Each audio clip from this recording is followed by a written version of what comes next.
including the online audience. We'll begin by reciting the Brahma Samhita prayers.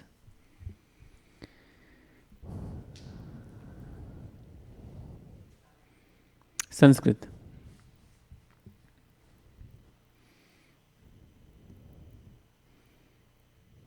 ईश्वरः परमः कृष्णः सच्चिदानन्दविग्रहः अनादिरादिर्गोविन्दः सर्वकारणकारणं सहस्रपत्रकमलं गोकुलाख्यं महत्पदं तत्कर्णिकारं तद्धाम तदनन्तांशसम्भवं कर्णिकारं महद्यन्त्रं षट्कोणं वज्रकीलकं षदङ्गषट्पदिस्थानं प्रकृत्या पुरुषेण च प्रेमानन्दमहानन्दा रसेनावस्थितं हि यत् ज्योतिरूपेण मनुना कामबीजेन सङ्गतं तत्किञ्जल्कं तदंशानां तत्पत्राणि श्रियामपि चतुरश्रं तत्परितः श्वेतद्वीपाख्यमद्भुतं चतुरश्रं चतुर्मूर्तेश्चतुर्धाम चतुष्कृतं चतुर्भिर्पुरुषार्थैश्च चतुर्भिर्हेतुभिर्वृतं शूलैर्दशभैरानद्धम् ऊर्ध्वाग्ध्वो दिग्विदिक्षपि अष्टभिर्निधिभिर्जुष्टम् अष्टभिसिद्धिभिस्तथा मनुरूपैश्च दशभिर्दिक्पालैः परितोवृतं श्यामैर्गौरैश्च रक्तैश्च शुक्लैश्च पार्श्वदर्शभैः शोभितं शक्तिभिस्ताभिरद्भुताभिः समन्ततः एवं ज्योतिर्मयो देवः सदानन्दः परात्परः आत्मा रामस्य तस्यास्ति प्रकृत्या न समागमः मायया राममाणस्य न वियोगस्तया सह आत्मना रमया रेमे त्यक्तकालं शिशिक्षया नियतिः सा रमादेवी तत्प्रिया तद्विषं तदा तल्लिङ्गं भगवान् शम्भुर्ज्योतिरूपः सनातनः या योनिः सा पराशक्तिः कामो बीजं महद्धरेः लिङ्गयोन्यात्मिका जाता इमा महेश्वरी प्रजः शक्तिमान् पुरुषोऽसोऽयं लिङ्गरूपी महेश्वरः तस्मिन् आविर्भूलिङ्गे महाविष्णुर्जगत्पतिः सहस्रशीर्ष पुरुषः सहस्राक्ष सहस्रपाद सहस्रबाहुर्विश्वात्मा सहस्रांश सहस्रसुः नारायणः स भगवान् आपस्तस्मात् सनातनात् आविरासीत् कारणार्णो निधि संकर्षणात्मकः योगनिद्रां गतस्तस्मिन् सहस्रांशः स्वयं महान् तद्रोमबीलजालेषु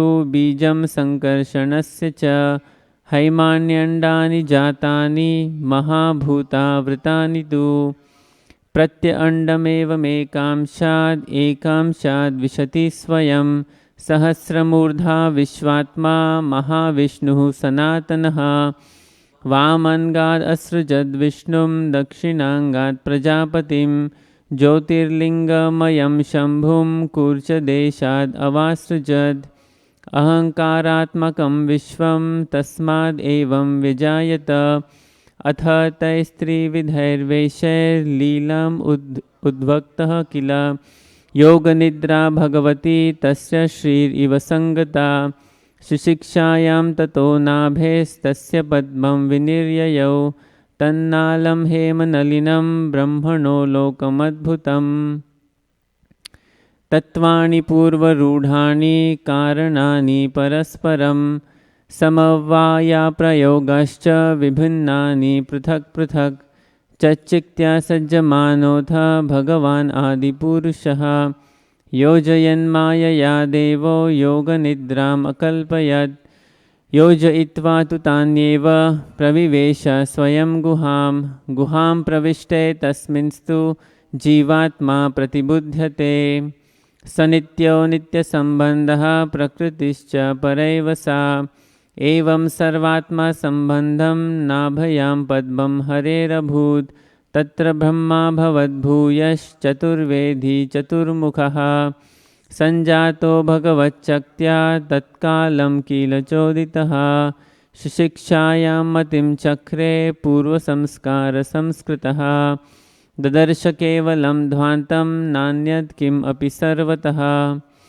उवाच पुरतस्तस्मै तस्य दिव्या सरस्वती कामकृष्णाय गोविन्दा हे गोपीजन इत्यपि वल्लभाय प्रियावनेर्मन्त्रं ते दास्यति प्रियं तपस्त्वं तप एतेन तव सिद्धिर्भविष्यति अथ तेपे ससूचिरं प्रीणं गोविन्दमव्ययं श्वेतद्वीपपतिं कृष्णं गोलोकस्थं परत्परं प्रकृत्या गुणरूपिण्या रूपिण्या पर्युपासितं सहस्रदलसम्पन्ने कोटिकिञ्जल्कभृंमिते भूमिश्चिन्तामणिस्तत्र कर्णिकारे महासने समासीनं चिदानन्दं ज्योतिरूपं सनातनं शब्दब्रह्ममयं वेणुं वादयन्तं मुखाम्बुजे विलासिनी गणवृतं स्वै स्वै अंशैरभिष्टुतम् अथ वेणुनिनादस्य त्रयीमूर्तिमयी गतिः स्फुरन्ति प्रविवेशाशु मुखाब्जानि स्वयंभुवः गायत्रीं गायतस्तस्मादधिगत्य सरोजजः संस्कृतश्चादिगुणना द्विजताम् अगमत्ततः त्रया प्रबुद्धो अथ विद्धिर्विज्ञाता तत्त्वसागरः तुष्टाववेण वेदसारेण स्तोत्रेणानेन केशवम् चिन्तामणिप्रकरसद्मसुकल्पवृक्षा लक्षावृतेषु सुरभिरभिपालयन्तं लक्ष्मीसहस्रशतसम्भ्रमसेव्यमानं गोविन्दमादिपुरुषं तमहं भजामि वेणुं क्वनन्तमरविन्ददलायताक्षं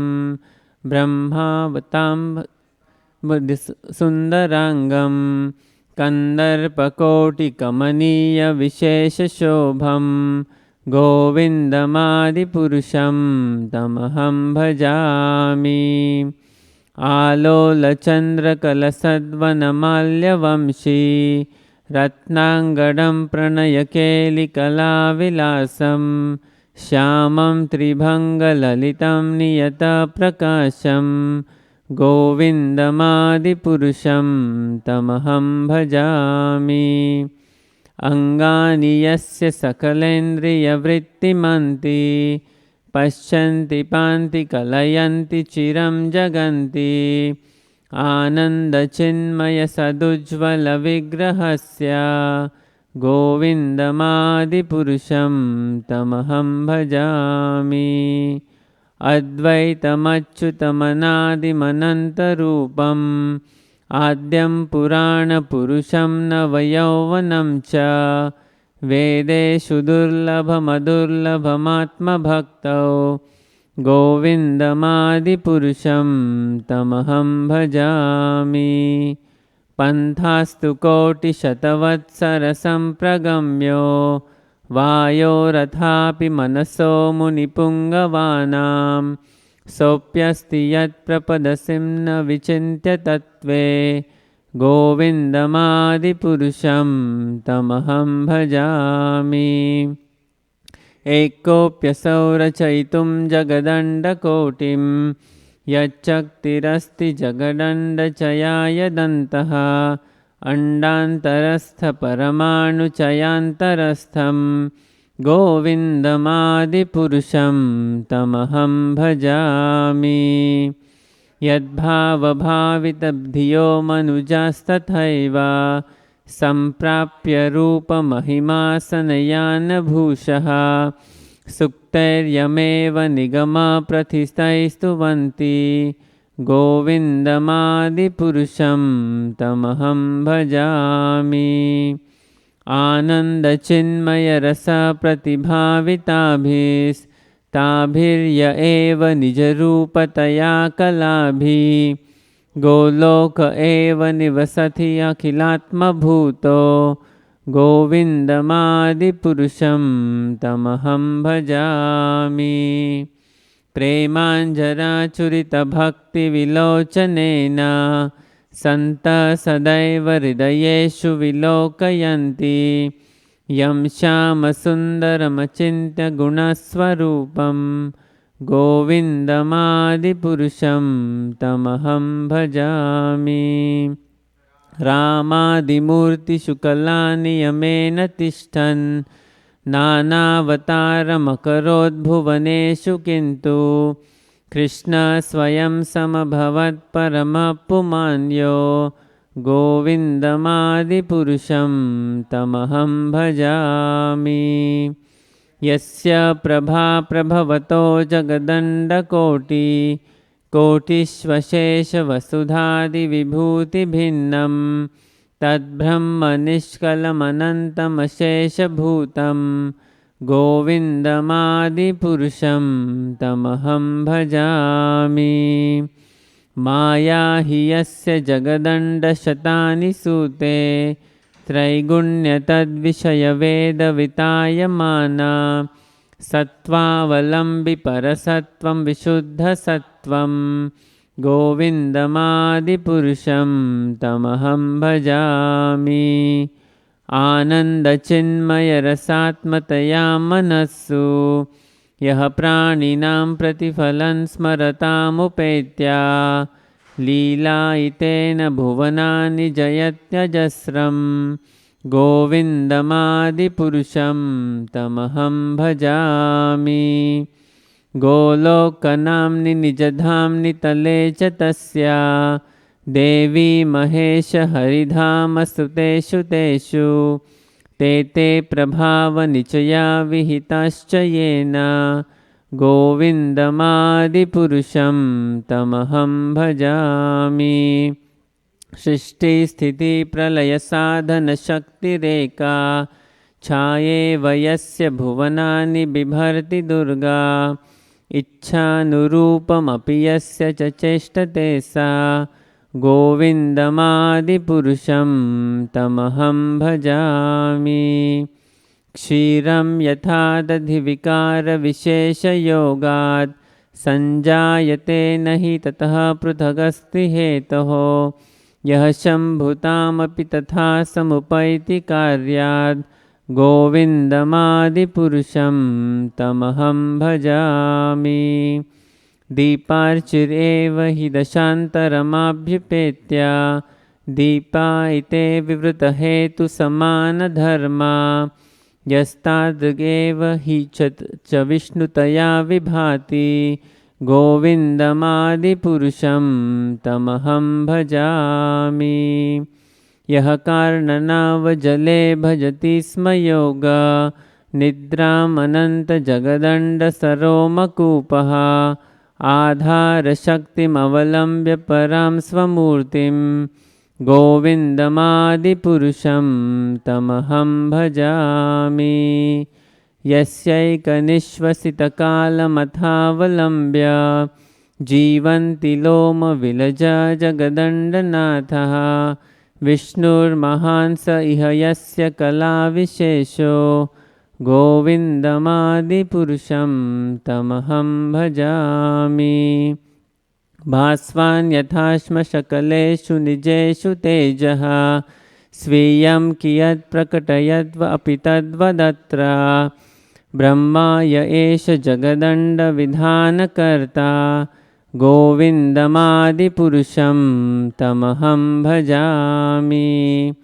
यत्पादपल्लवयुगं विनिधाय कुम्भा द्वन्द्वे प्रणामसमये स गणाधिराजः विघ्नान् विहन्तुमलमस्य जगत्त्रयस्य गोविन्दमादिपुरुषं तमहं भजामि। अग्निर्मही गगनमम्बुमरुद्दिशश्च कालस्तथात्ममनसीति जगत्त्रयाणि यस्माद्भवन्ति विभवन्ति विशन्ति यं च गोविन्दमादिपुरुषं तमहं भजामि। यच्चक्षुरेश सविता सकलग्रहाणां राजा समस्तसुरमूर्तिरशेषतेजः यस्याज्ञया भ्रमति संभृतकालचक्रो Govindamadipurusham tamaham bhajami. Dharmoth papanichaya shrutayastapamsi. Brahmadikita pathagaya vadayascha jivaha. Yaddattamatra vibhava prakata prabhava. Govindamadipurusham tamaham bhajami. Yastvendra-gopam-athavendra-mahosvakarma bandhanurupa-phalabhajanamatanoti karmani nirdahati kintu cha bhakti-bhajam govindamadi-purusham tamaham bhajami. Yam krodha-kama-sahaja-pranayadi-bhiti vatsalya-moha-guru-gaurava-sevya-bhavai sanchintya tasya sadrishim tanuma-purete govindamadi-purusham tamaham bhajami. Govindamadi-purusham tamaham bhajami. Shriya Kantaha Kantaha Parama Purusha Kalpataravo Druma Bhumischintamani Ganamayi Toyam Amrutam Katha Ganam Natyam Gamanam Api Vamshi Priya Sakhi Chidanandam Jyotihi Paramapi Tad Aswadyam Apicha Sayatra Kshirabdi Shravati Surabhibhyascha Sumahan Nimeshardhakyo va vrajati nahi yatrapi samayah bhaje shveta dvipam tamaham iha golokamitiyam vidantaste santah kshiti viralacharaha katipaye atho vacha mahavishnur bhagavantam prajapatim brahman mahatva vigyane praja sarge chinmatihi पंचश्लोकी मीमां विद्यां वत्सदत्तां निबोध मे प्रबुद्धे ज्ञानभक्तिभ्याम् आत्मन्य आनन्दचिन्मयी उदेत्य अनुत्तमा भक्तिर्भगवत्प्रेमलक्षणा प्रमाणैस्तत्सदाचारैस्तदभ्यासैर्निरन्तरं बोधयनात्मनात्मानं भक्तिम् अप्युत्तमां लभेत् यस्याः श्रेयस्करं नास्ति यया निवृत्तिम् आप्नुयात् या साधयति मामेव भक्तिं तामेव साधयेत् धर्मान् अन्यान् परित्यज्य मामेकं भज विश्वसन् यादृशी श्रद्धा सिद्धिर्भवति तादृशी कुर्वन् निरन्तरं कर्म लोकोऽयम् अनुवर्तते तेनैव कर्मणा ध्यायन् मां परां भक्तिमिच्छति अहं हि विश्वस्य चराचरस्य बीजं प्रधानं प्रकृतिः पुमांश्च मया हितं तेज इदं बिभर्षि विधे विधेहि त्वम् अथो जगन्ति ईश्वरः परमः कृष्णः सच्चिदानन्दविग्रहः अनादिरादिर्गोविन्दः सर्वकारणकारणम् इति श्रीब्रह्मसंहिता सम्पूर्णम् Hari Om. Hare Krishna. Welcome all of you once again, including the online audience, for the Saturday morning program at ISKCON of Silicon Valley. So today we have a special seminar on Sankhya philosophy. Bhagavata Sankhya seminar is Sankhya as explained in Srimad Bhagavatam. So we'll go right into it now.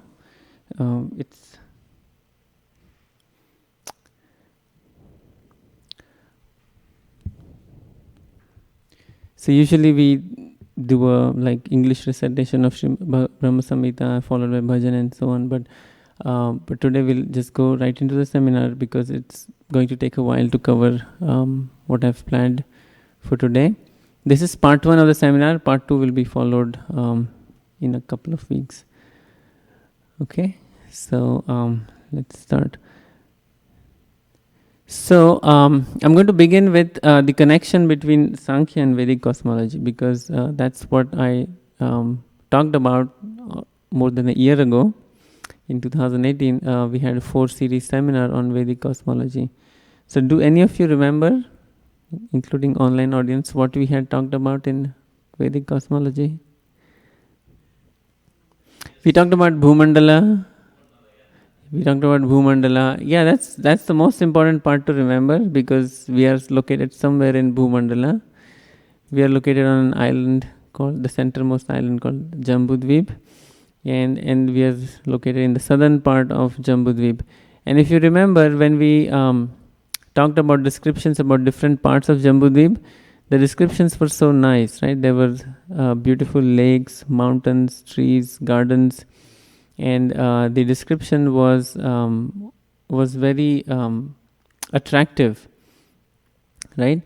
But before, and then of course we also talked about motion of the planets and different locations in the universe, including the upper and the lower planetary systems, and so on. But if you remember, in the first part, which is the introductory part, we actually started with something which is quite different than Vedic cosmology proper, and that was phenomenal versus the conceptual space.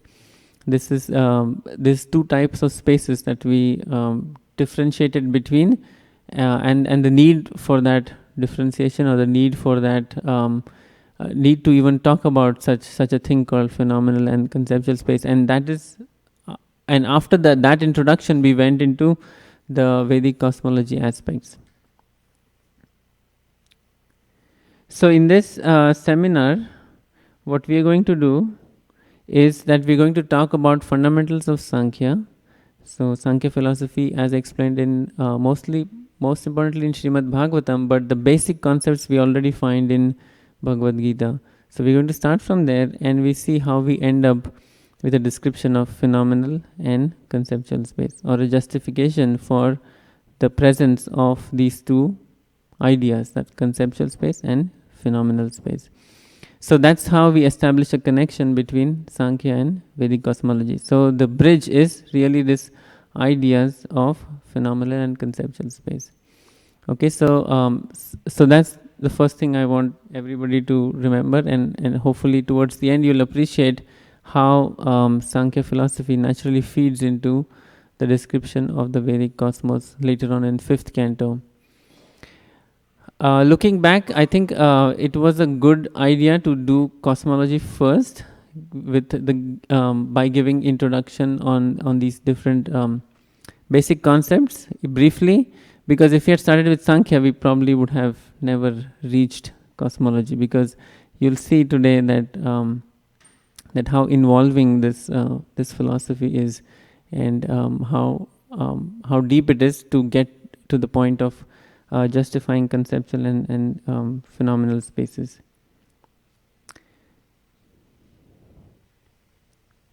Okay.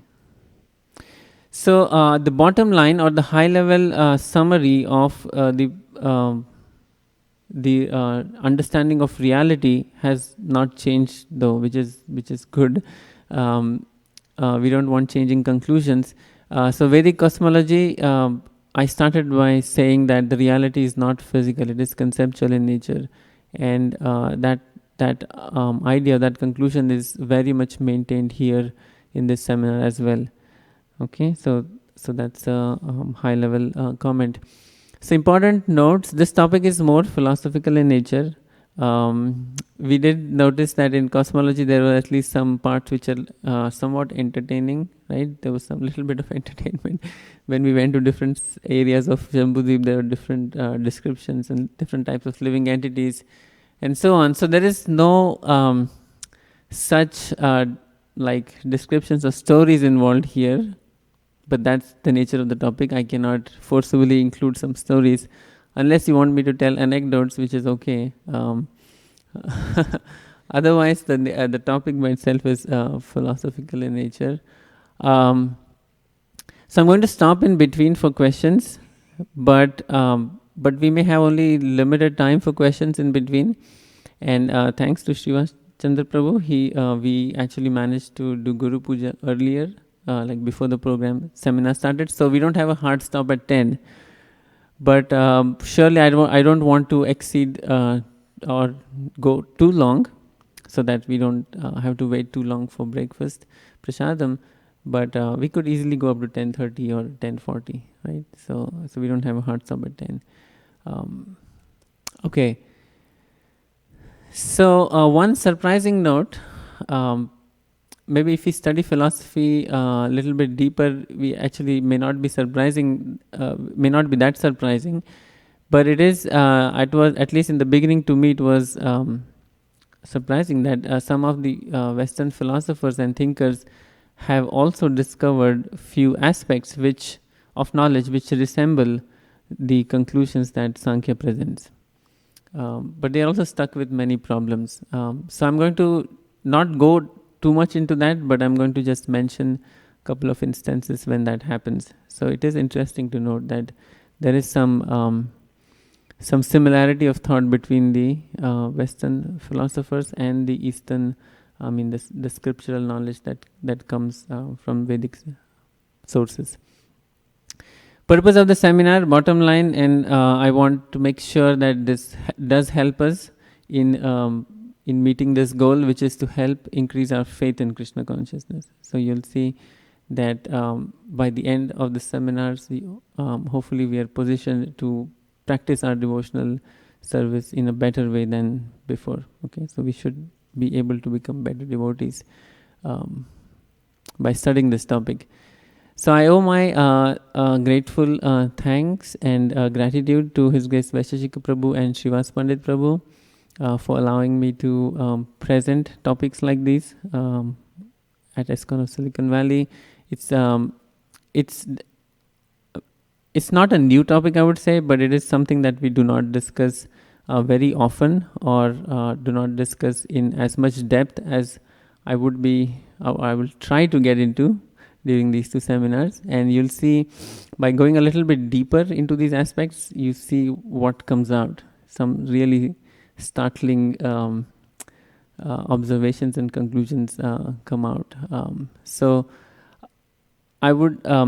before I presented cosmology seminar last year, I had reviewed my basic content with Srivas Pandit Prabhu, but this time, because of time and other circumstances, we were not able to do that, but he did express confidence that I could present without reviewing it with him. So I would like to thank him especially for that. But of course, if he has any comments or feedback, I'm always open for that anytime. I also like to thank Rishiraj Prabhu. If you remember, I had referred to his Vedic cosmology book during the seminar last year, and here I list the books that I have referred during this while preparing this seminar, and you see the Mystic Universe also listed over here. He has a different book on science and Sankhya. I have read portions of it, but I have not used it much during the preparation for the seminar. Actually, the basics that I got of Sankhya from his cosmology book was enough to study on my own these related topics in Bhagavatam and Bhagavad Gita, and prepare for the seminar.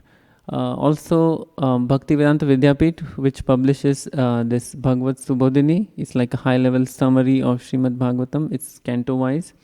You'll see nice diagrams, nice pictures, illustrations, and like one line for each verse. And you get like in a few pages, you get to know what a particular chapter is about. And that way you can browse through like multiple chapters in a relatively short amount of time, getting a high-level idea. So it's helpful while preparing seminars like these. Okay, let's now begin. In Krishna consciousness, we sign up for few things, right? Few basic things. We sign up for a lot of things actually, but at least a few things. Let's see. So these will sound familiar. Chanting the Hare Krishna Mahamantra, we do sign up for that, right? Because there are so many benefits from it. We also sign up for following four regulative principles, especially during initiation. We also want to read Srila Prabhupada's books. What else? Can you recall anything else? We also kind of sign up for associating with devotees. But there is one aspect that we may not be consciously aware of, that we are also signing up for embracing a very different worldview. For those who are for those of us who are born and raised in India, at least for some years of our life, part of this worldview comes just naturally, just because of being born in a land where Vedic culture and Vedic lifestyle is practiced. But if you come to think about it, there is a lot more to the Vedic worldview than we just get by just being raised in that particular tract of land. And those are the aspects that we'll try to get into. And you'll see how remarkable or how surprising it could be even for those who are familiar with Vedic culture and Vedic worldview. So let me start by asking, what is a worldview? The classic definition of worldview is a particular philosophy of life or conception of the world. So what do we really think of the world as when we deal with the world? That constitutes our worldview, right? As the word itself suggests, view of the world. So the natural question is, what is so different about a worldview? So at a very basic level, at a very beginner level, we know that there is, or we firmly believe that there is the existence of the soul, right? The living entities comprise, or is actually the spirit soul, and then the spirit soul is covered by different layers of bodies, the subtle gross body, and so on. And because of that, we have a worldview which is different than if you begin with the idea that there is no soul. The living entities are just their material bodies, then there is no such thing as soul. Then we would go about looking at the world in a very different manner. So one example, it's given in Bhagavad Gita, 2nd chapter, is that because of the existence of the soul, which is eternal in nature, there is no reason to lament when a person dies, right? Because the person has just changed his body, and then the soul will just continue into a next life. So existence or a particular worldview, it does affect our thinking, our psychology, our behavior, right? So worldview is actually is very important. So we cannot just be casual about the worldview that we carry. We have to be careful, or we at least have to be conscious that we have a worldview, and we have to continuously put effort to refine it and make it better, right? And a part of studying the scriptures is exactly that, is to refine our worldview and bring it to a stage where attainment of Krishna consciousness is just like the next simple step. So the world is, according to the Vedic scriptures, our worldview is so designed that we can refine it continuously by being in touch with the process, and we can ultimately attain to the pure stage of Krishna consciousness.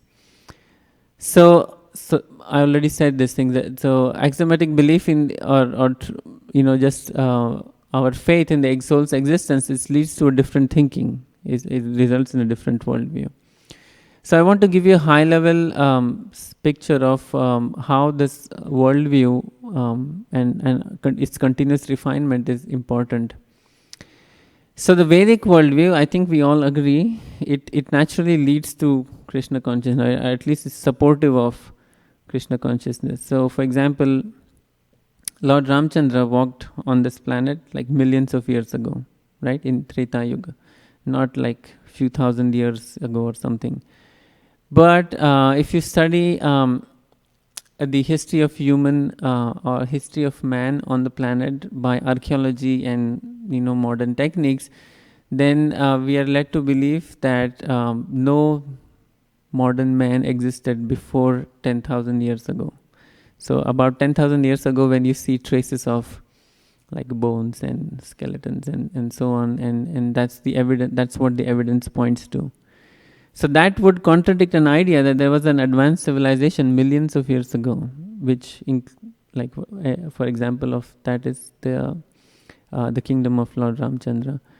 So if we subscribe to the modern evidence and modern worldview, then it's hard to have faith in the fact that there was such a personality as Lord Ram. But if we have faith, because of whatever reason, we are just born in India, or we have somebody who has strong faith in Lord Ram, and it rubs on us, or or whatever may be the reason, if we do have faith that Lord Ram is real, then it's easy to worship him, it's easy to, glorify him, and so on. So my point is, Vedic worldview, it naturally leads us to Krishna consciousness. So the worldview is actually a very important part of our practice. We may not be aware of it or conscious of it, but if we just think a little bit, it's obvious. Now, the place or the importance of Sankhya philosophy is that it's the backbone of the Vedic worldview. It's one of the aspects. It's one of the significant aspects of which forms the backbone of the Vedic worldview. So in a worldview, there is practice involved, there is culture involved, there is knowledge coming down through generations involved, right? But there's also philosophy involved. So in philosophy, in the philosophic part, the Sankhya philosophy plays a very vital role.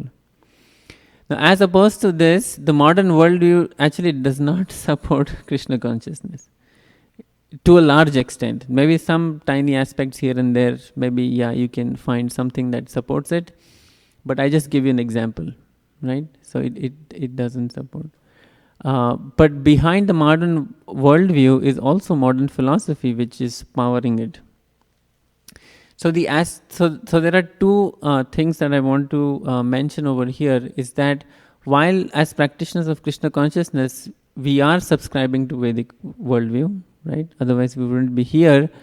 But at the same time, we are not in a stage of, most of us at least, we are not in a stage where we are completely renounced from the modern worldview. We are also embracing modern worldview to some extent, right?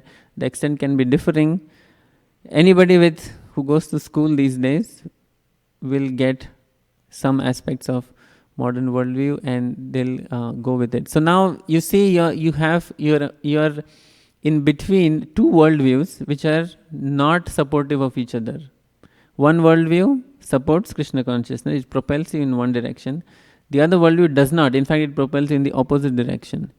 So our efficiency in becoming Krishna conscious or becoming better devotees is actually hampered by the worldview which doesn't support the goal that we want to get to. So one goal of this seminar is to pull you more towards Vedic worldview, pull you out of the modern worldview a little bit more than you are right now. That's one, okay? Hopefully you'll be able to appreciate that towards the end. But the other is that we are not just satisfied by pulling ourselves out of modern worldview and embracing Vedic worldview and then going forward in Krishna consciousness. We want to make a path for the world in general to come to appreciate the value of the Vedic worldview, and thereby also giving them a chance to come to Krishna consciousness. So Sankhya philosophy has that potential. It can, behind the scenes, it can affect modern philosophy, because there are things which are common over there, and those I'll mention. So there is a language to talk to modern philosophers if we understand what Sankhya is all about. That platform does exist. Okay, so it can be used to influence modern philosophy. Once you influence modern philosophy, you influence modern worldview, and you pull more people into Vedic worldview, or existing people more into Vedic worldview, and thereby creating a path for them to become Krishna conscious if they're not willing to embrace it directly.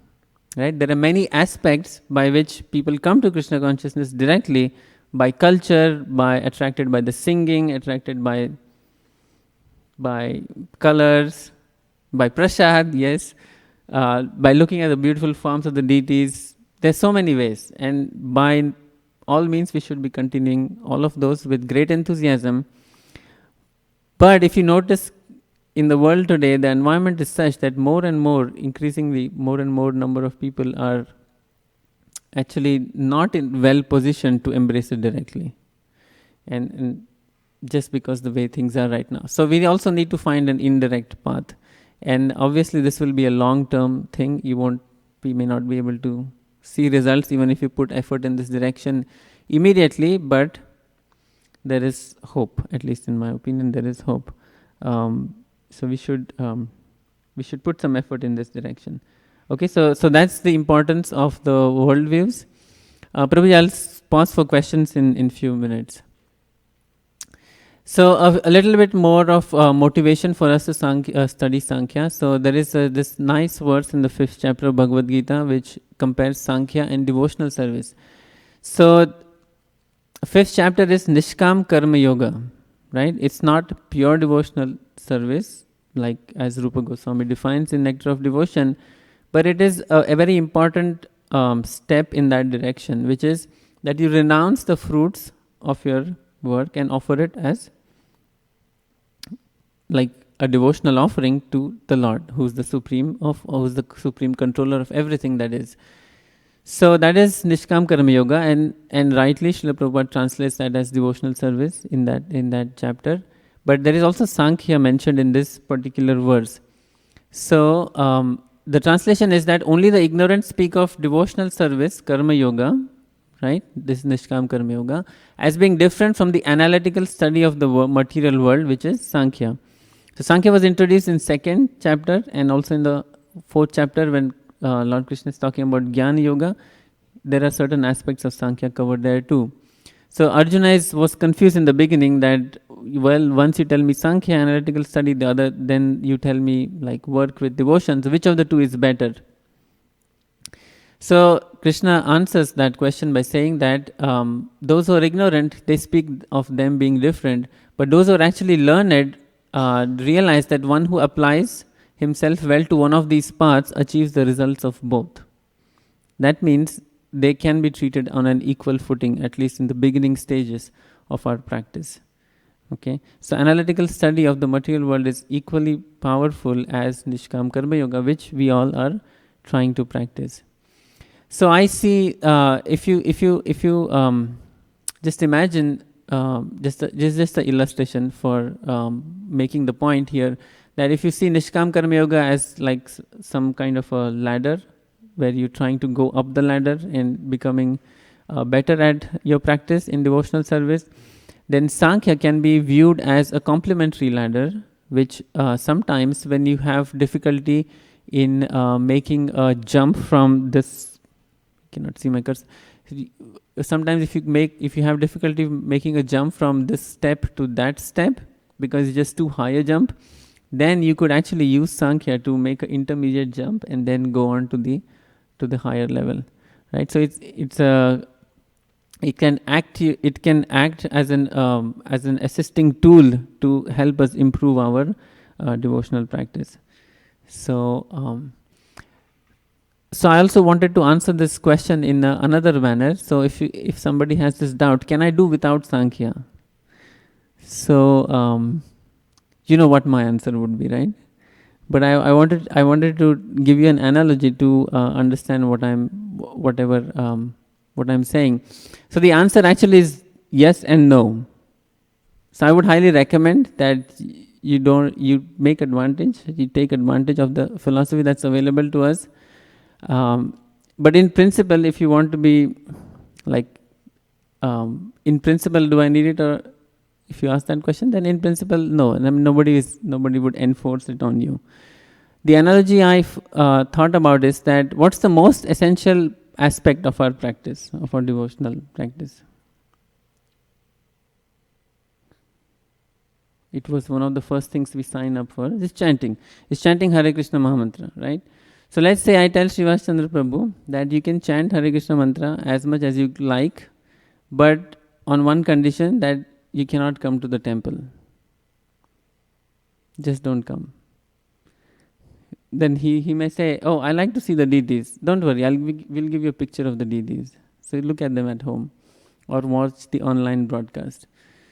He says, oh no, I want to associate with devotees. Then I said, no, I'll send devotees to your home. You don't come to temple. He says, oh, I like to have prasadam at the Sunday feast. Oh, I'll pack you some prasadam, send you home. You just don't come, just practice at home. Is that fine? Well, yes, right? Because you have everything you need. Why not?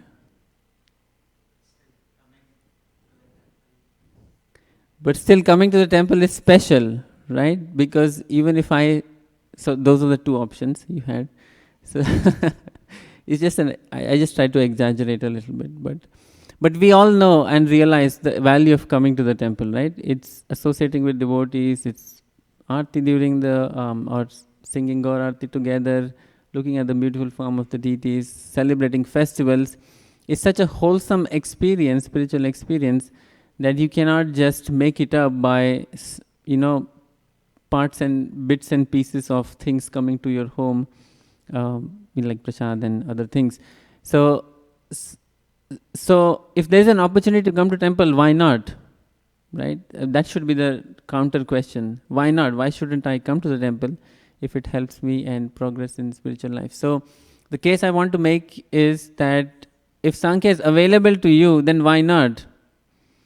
And you, as you'll see, it will actually help you a lot, because it will clear so many of your philosophical doubts and impressions that come just by moving around in this world. These confusions will be cleared out, and path to a better practice of Krishna consciousness will open naturally. Okay. Now let's come to what is Sankhya.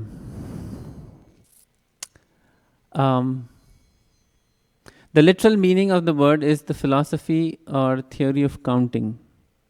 Sankhya means is counting. It's philosophy involving counting. That's why there's this word Sankhya, right? Which means the number. So counting is easy, right? So let's try. So what do you see here? 5 apples. Good job. that was not difficult, right? Now let's try to find out how we count. How do we count? So now let's try this one. What do you see? 3 vehicles. Is that it? She's saying it softly. I can hear it. Did everybody hear? So first thing she said, Shraddha Mataji said is 3 vehicles, which is right. And then next, well, one car. Let's differentiate car and truck or pickup truck. There's a one car, right? There's one pickup truck and there's one bike, right? Okay, now what do you see?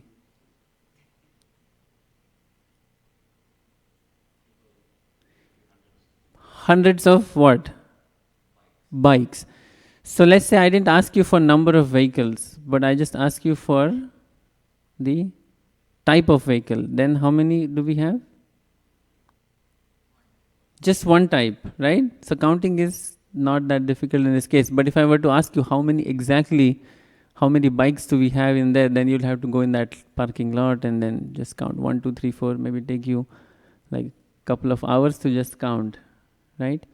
So counting is easy or difficult depending on what exactly we are counting and how we are counting. So now the next case. So let's see if we get a volunteer for this. Count.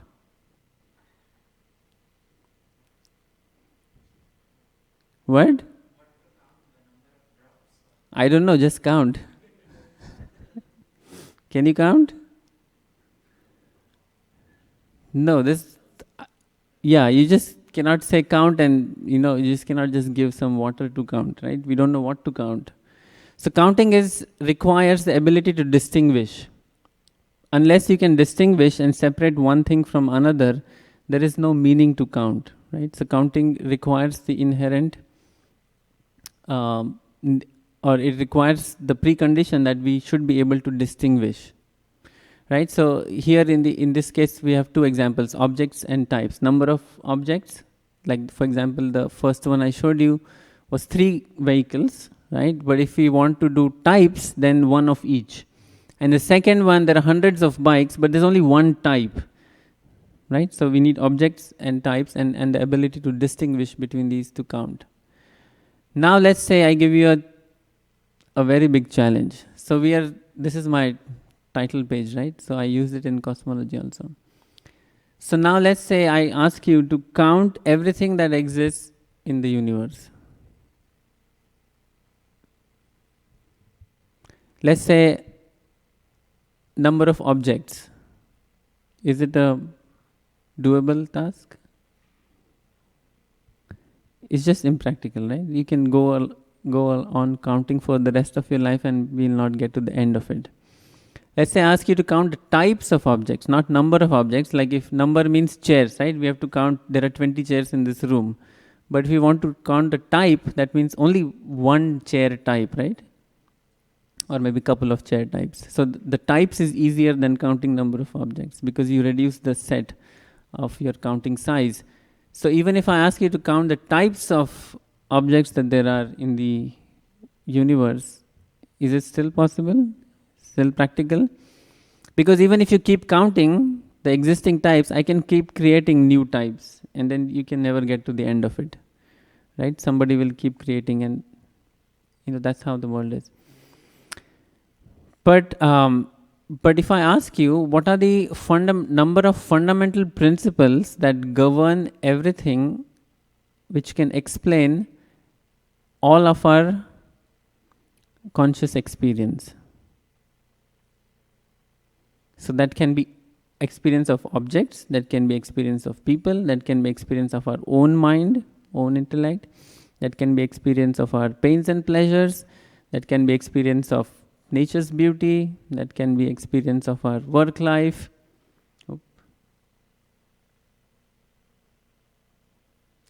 Anything and everything that you can think of that you're experiencing, can we ask the question that what are the number of fundamental principles which can explain or describe all of that? You think that is possible? Yes? You look confident. That's good. Why do you think it's okay? But we'll pause for questions in a minute. But his answer is right. Yes. And Sankhya does exactly that. So Sankhya does this counting of the fundamental principles in the world which explains or which is capable of explaining everything that we are experiencing. So if we can explain everything that we're experiencing and then lead or show a path to even something more or higher that we are not experiencing at the time but is possible to experience, would that constitute as a good standard of knowledge? Would it consider, in fact, the best that we can think of? There's no other type of knowledge that even comes close to matching that. Because if you see the way modern education is organized, it's subdivided into so many parts, right? Physics, chemistry, biology, this, that. There's so many branches of knowledge, right? But none of them individually can explain everything. And if you can put even everything together, even then they cannot explain everything. Like for example, physics will explain some things very nicely, but it will not explain your relationships, right? Chemistry may explain something else, but it will not explain, how well or not well you're doing at work. Things like that. Okay? So Sankhya is actually getting to a very fundamental level, and it will try to explain all of our conscious experience. And now can you take a guess at how many fundamental principles, such principles exist to explain everything? Well, you're a very educated audience. It's exactly 24. Isn't that remarkable? Are you surprised? Or it's just 24. So that's what we're going to take a look at, how that comes about. So now that I've given you like a pictorial and like a high level like introductory understanding of what is Sankhya, now we get into the actual definitions. So it's a theoretical description of the fundamental elements of material nature. Okay, so that's I mentioned. So this, I'm sorry, this page is full of text, but hopefully you'll appreciate it with all the background that I've given you. So this description naturally leads to the different worldview. Okay, so the different worldview doesn't have to be forcibly injected in some manner, but the philosophy, the way we count things, it naturally leads to different worldview. And the counting is also important, meaning the count, the actual Sankhya, or the exactly 24 elements which are important in which constitute everything that we are experiencing, or can explain everything that we are experiencing, is also important. And the description of this description is taking place in a conceptual framework. It's not taking place in a physical framework. And that's why the exercise of counting objects in the outside world, it just becomes irrelevant. It's not that by counting the number of objects in the world, we'll get to know the world better. It's not the case, right? If you just count the number of chairs in the world, or types of chairs, we could still be in a state that we know nothing about a chair, or we know nothing about how to make a chair, or nothing about, how to make a better chair, and so on. So we may not know anything about a chair and yet go on counting chairs, right? So just counting different types of things in the world doesn't constitute knowledge, but in the conceptual framework, if you know the fundamental constituents, then you can understand, and that gives rise to the real knowledge that we care about, okay, which can explain our own conscious experience. So what Sankhya is doing is, it is describing how these 24 concepts are required to completely describe everything we experience, and also bring us to a point where we can go beyond what we are experiencing right now. We can go into the other realm also. Yeah, does that move my position? Just go to the left. That side? Okay.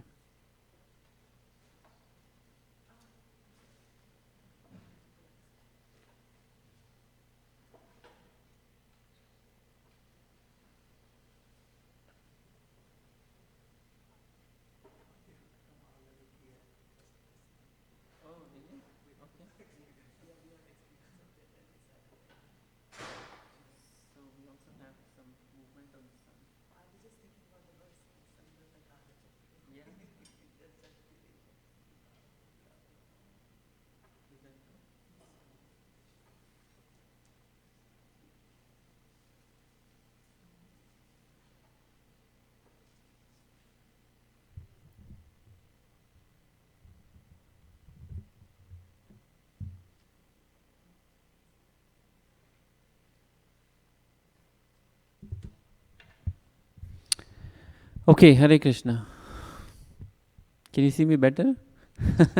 Maybe the online audience can see me a little better. Okay, so study of our conscious experience naturally includes study of the world. So that's an important point I would like you to appreciate, because our experience is coming about because we are interacting with the world, right?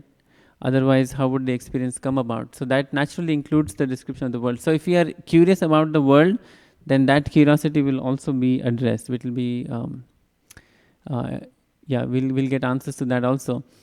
But it is also a study of perception, because the experience comes about because we are perceiving the world, and the perception is also a process, right? So the way we are perceiving the world is important to understand that we are perceiving something, and what is it that we are perceiving. So study of perception is also included. But the real beauty of Sankhya philosophy is that the living entity, the spirit soul, is at the center of the study. It's not that we are studying objects in the world and later on at some stage we'll come to study living entities. It's not like that. It's an inside-out study. That means the living entity is at the center and the study starts from there. So since we are at the center, it is therefore personal, and it is also full of meaning. It brings back the importance of meaning in our quest for knowledge, and therefore it is satisfying to the heart. It's not like just any other ordinary dry philosophy. Okay, although it involves analytical thinking, but at the end it is satisfying to the heart, and the most important aspect for all devotees is that it naturally leads to bhakti. So that is what all Sankhya is about. Okay. So the plan for the seminars is twofold. That in the first one today we'll talk about introduction, the concepts from Bhagavad Gita. Okay, we won't go into Bhagavatam much at all, except for one verse that I refer to. But in the next seminar, we'll talk more about the process of creation and the description in second and third cantos. So Balimadan Prabhu is not here. Maybe he left or something, but he had raised the question. But this is a good time to just stop briefly for questions, because so far it has just been the introduction. We have a lot to cover. Yeah, we take a couple quick questions. Yeah, you don't have to answer this right now, but I was, the question is that are you going to cover Prakriti, Pradhan and Mahatattva, because I'm always confused, particularly between Pradhan and Yes, I'm going to mention Mahatattva and Prakriti towards the end. Yes, Pradhan not so much, but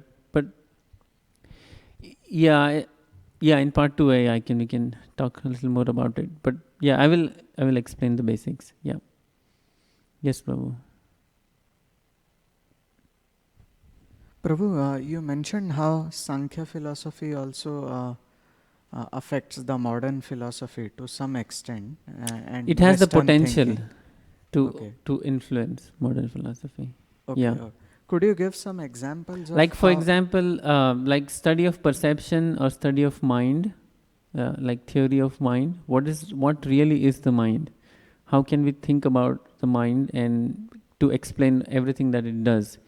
That's a topic in modern philosophy, and there have been philosophers since the 17th century who have been working on this area. Okay, so and we have a definitive position that we take about the mind, like how the mind works, right? So that's a philosophical standpoint that we have, and Sankhya gives us that. Now, if you talk to another modern philosopher who's working in the theory of mind, then we have a common topic to talk about. Okay, so that's how I said that there is a potential to influence modern philosophy. Mind, perception, there are many others. Yeah. Also, Prabhu, would we be covering aspects such as how even the Greek philosophers have a somewhat similar idea of how the universe is, just like? Yeah, I will mention it in brief. In one of the slides, I will mention it in brief. But you're right. Even the Greek philosophers had some. I mean, their ideas had some commonality, some resemblance to Vedic ideas. Yes, that is true, and that's what I mentioned. That surprisingly, Western philosophers have come up with this on their own. At least some parts of it. It may not be complete or fully accurate, but they have something. Yeah, not just the Greeks, even the recent modern philosophers. By modern, I mean like 17th, 18th century. Relatively modern, yeah. Can we proceed? Okay. So now we actually talk about Sankhya proper, and then the next section is divided into 3 subsections. And in each subsection, I discuss the hallmark of Sankhya. So this term hallmark was used by Rishraj Prabhu in one of his blogs, and I liked the term a lot, so I picked it up from there. He's discussed one of them over there, but in my study, I thought it's nice to distinguish 3 different hallmarks and understand Sankhya in that manner. So the first thing is that the mind over matter principle. So Sankhya clearly distinguishes the subtle from gross. So and I'll also explain what subtle and gross means. But mind is a subtle energy, or is a subtle type of an entity, and it is clearly distinguished from everything else. So the first hallmark of Sankhya is that the mind is at the center of all perception, and therefore we need to understand the mind first, right? So if we want to study the world, we are already in a position that we are perceiving the world, right?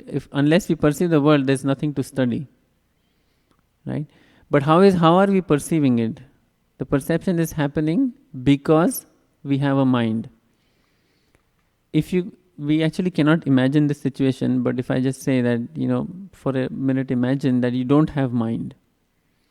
We actually cannot imagine that because we never have experienced such a thing, or we cannot even imagine not having a mind.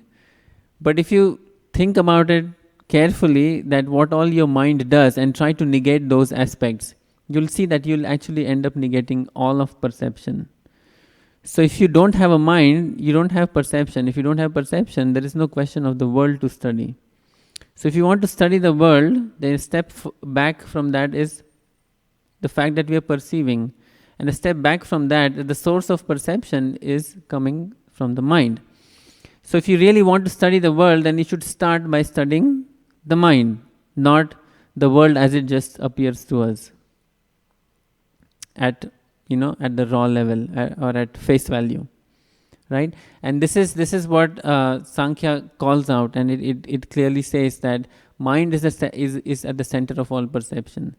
You cannot study the world assuming that it looks in a certain way and then later on come back to study the mind, which is what the modern approach has become.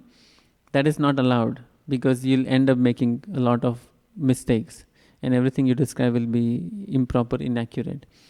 But Sankhya clearly says that you need to study the mind, you need to understand the mind before you even get to anything else.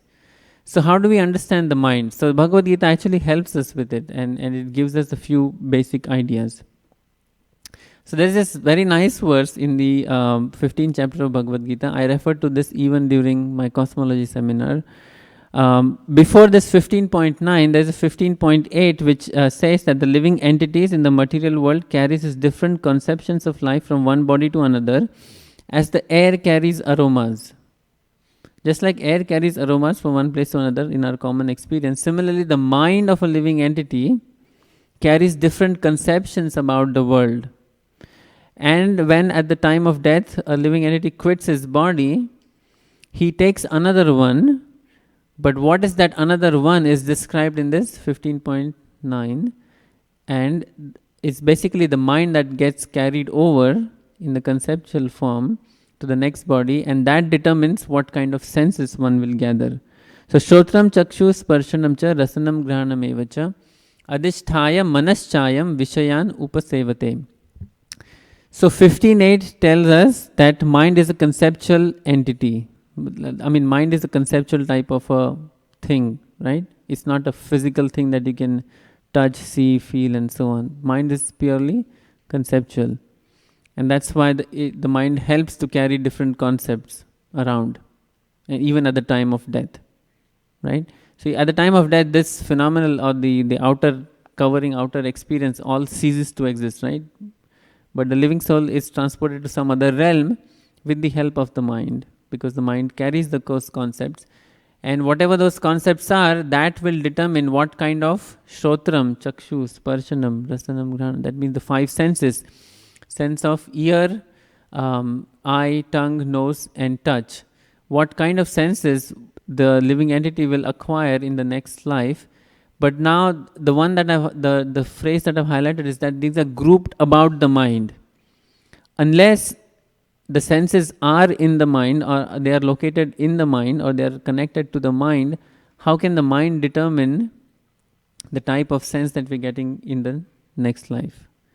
It could not, right? That means the senses are not the senses that Bhagavad Gita talks about, especially these terms, Shotram, Chakshu, Sparshanam, these Sanskrit terms, they are very different from the sense organs that we are familiar with, like the eyeballs, the ears, earlobes, the the hands which have the touch, and the nose which has smell. So the senses that Bhagavad Gita here is talking about, in general Vedic scriptures talk about, are not the sense organs. They are in some sense subtle senses which are connected to the mind, which are grouped about the mind. And because mind is purely conceptual, these senses are also, to a certain extent, not to a certain extent, but actually they are also conceptual in nature, but they are just a little bit less subtle than the mind. Less subtle than the mind, meaning that they have a representation in the physical space that we experience. That means the eyes have a representation in this realm, which translates into the eyeballs, for example. So they are less subtle, but nevertheless they are also conceptual in nature, and that's why they can be associated with the mind. So if in a one sentence, if you want to understand what the mind does, is mind really grasps, the job of the mind is to grasp concepts from the world. Like the mind is trying to understand the essence of things, which is conceptual in nature. And the reason it's interested in that is because these concepts carry meaning. So in other words, mind wants to deal with something meaningful, right? Mind is dealing with meaning. Um, since mind is at the center of perception, if we accept the statement of this verse, the senses are located about the mind. That means the mind is at the center of all perception. And because mind deals with meaning, the world must be full of meaning. Right? If the world has no meaning, then mind has nothing to look for. So therefore the world must be full of meaning. So that's one conclusion we can also draw. And study of the world should culminate in understanding meaning and purpose of this creation. Right? If the world is full of meaning, then we should be understanding what is the ultimate meaning or purpose behind this creation. So those are some few important understanding that we get from just this verse about the mind. So now here is the actual point that Sankhya philosophy is making, is that of conceptual hierarchy. So another verse in the Bhagavad Gita, 3rd chapter, Indriyani paranyahur indriyebhya param manaha manasastu parabuddhir yo buddhe paratastu saha. Right? So the senses are higher than dull matter. What is dull matter is actually not talked about here, but let's say there is something called matter, but the senses are superior to those. The mind is higher than the senses because the senses are grouped about the mind. That means the mind is in control of the senses, so it's a little bit higher. Intelligence is still higher, and then he, or the soul, is higher than the intelligence. So when the term higher is used here, what kind of higher-ness is it? Is it like when you stack books on top of each other, one book is higher than the other, right? This book is higher than the one lower than one below it. Is it that kind of higher-ness? Is it like senses and then on top of it you stack mind and on top of that you stack? It's not that kind of higher-ness, right? It's something else. So it's a higher-ness in a subtle realm, which translates to influencing. I mean, the reason it's called higher is because the one higher influences the one lower. That's the reason it is higher. But it's actually in a subtle sense or a subtle realm, or I use the word conceptual realm, that these things are higher than one another, or higher or lower with respect to one another.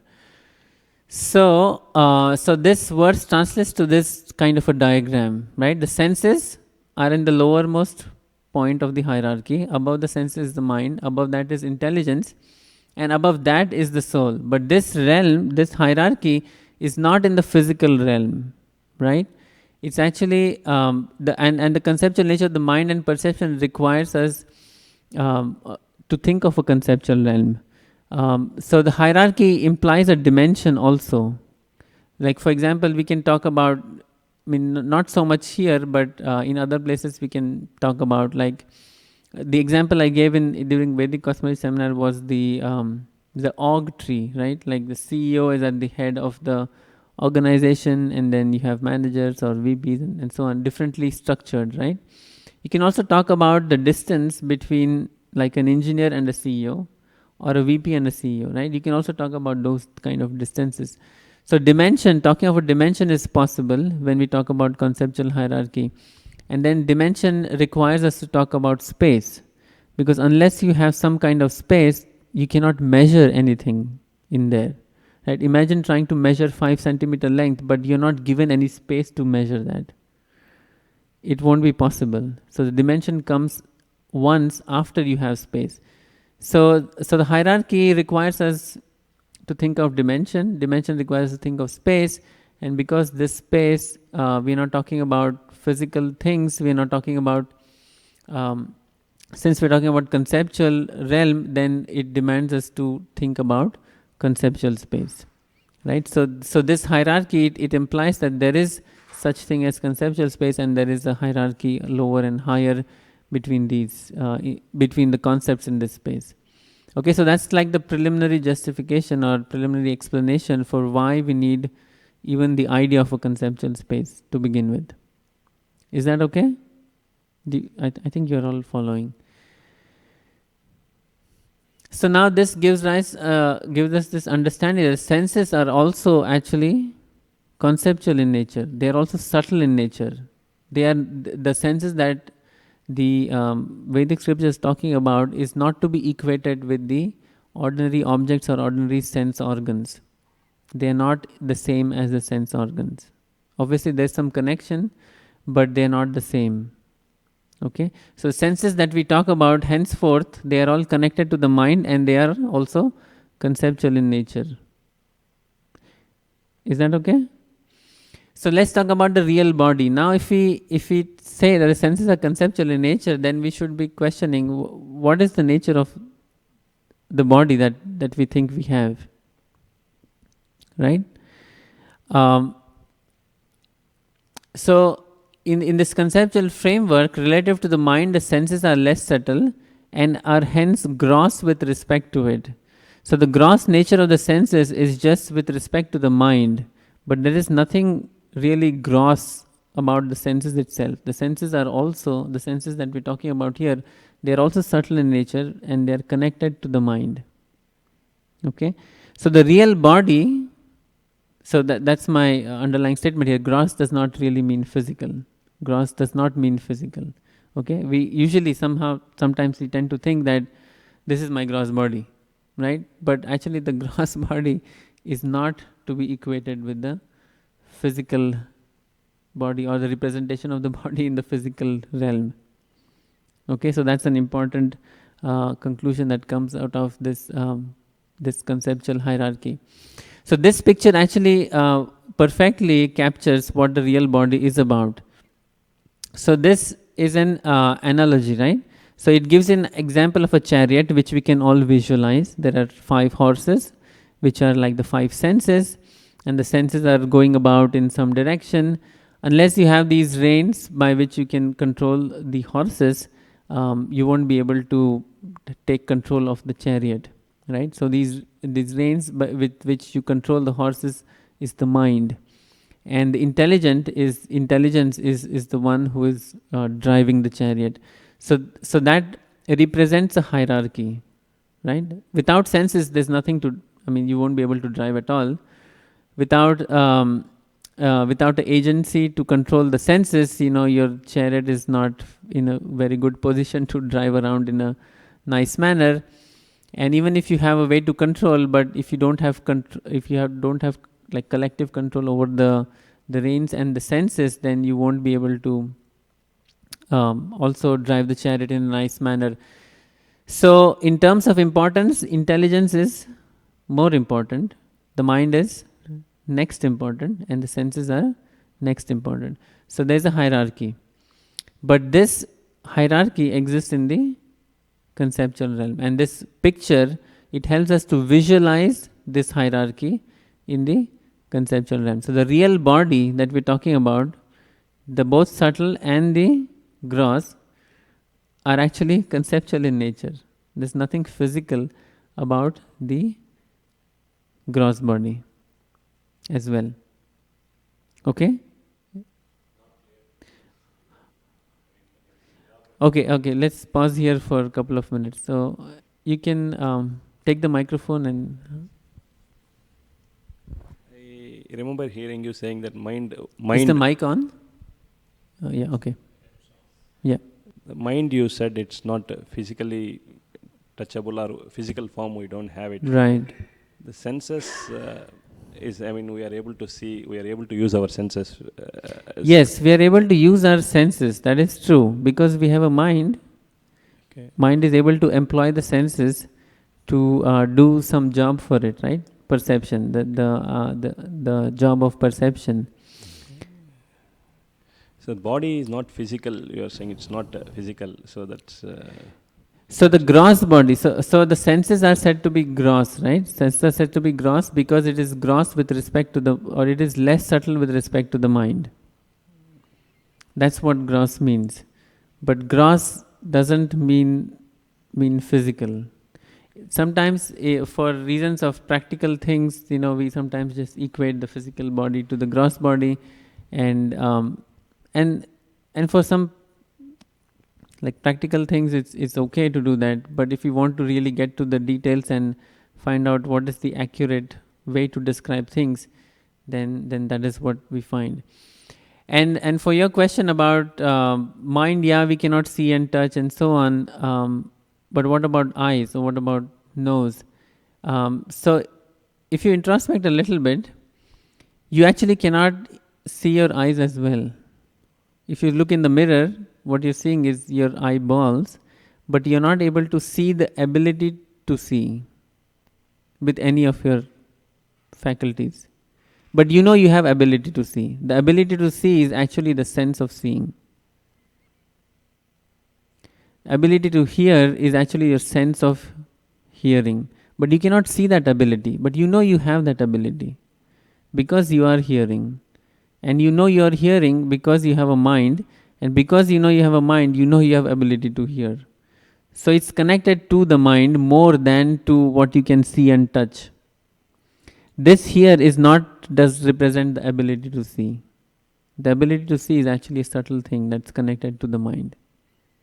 And that's how the senses are also subtle in nature.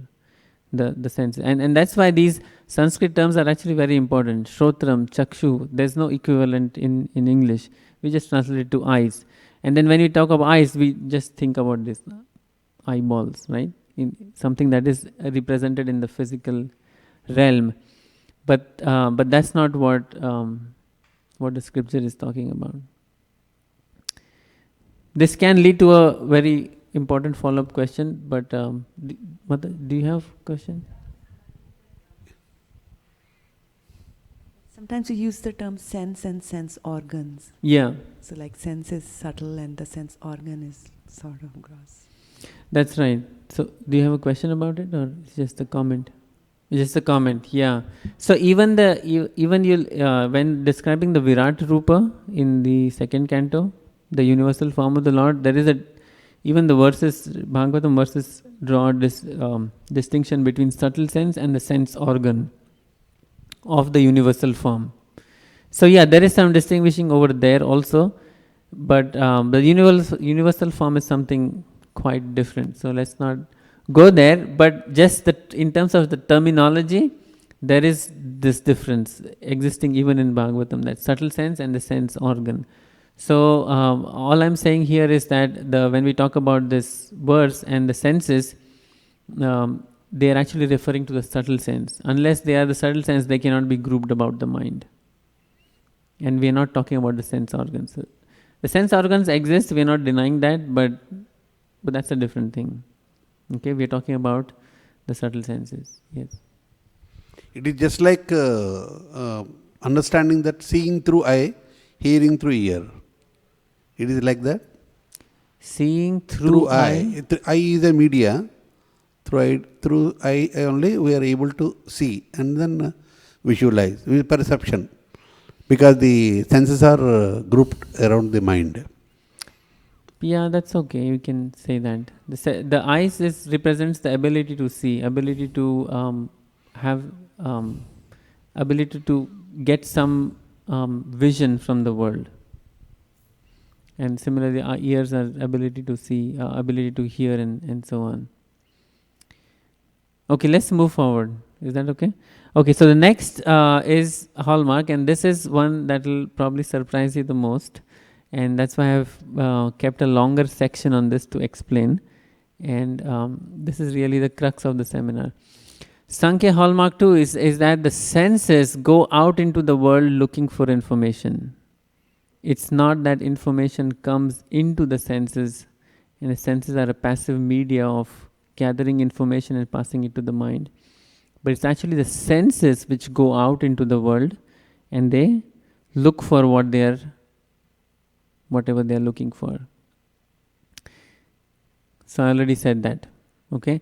So they actively go out into the world, and what are they looking for? They are looking for sense objects. And which verse explains that?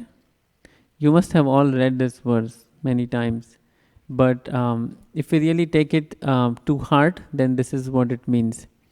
So the example of a tortoise is given, right? And so the block that I referred to and the hallmark that mentioned by Rishraj Prabhu is this one. So you can find it on his website, that one of his Sankhya articles, it mentions this particular aspect. So here it says, one who is able to withdraw his senses from sense objects as the tortoise draws its limbs within the shell is firmly fixed in perfect consciousness.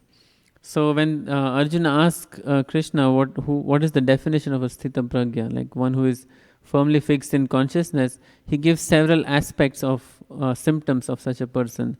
One of them is this.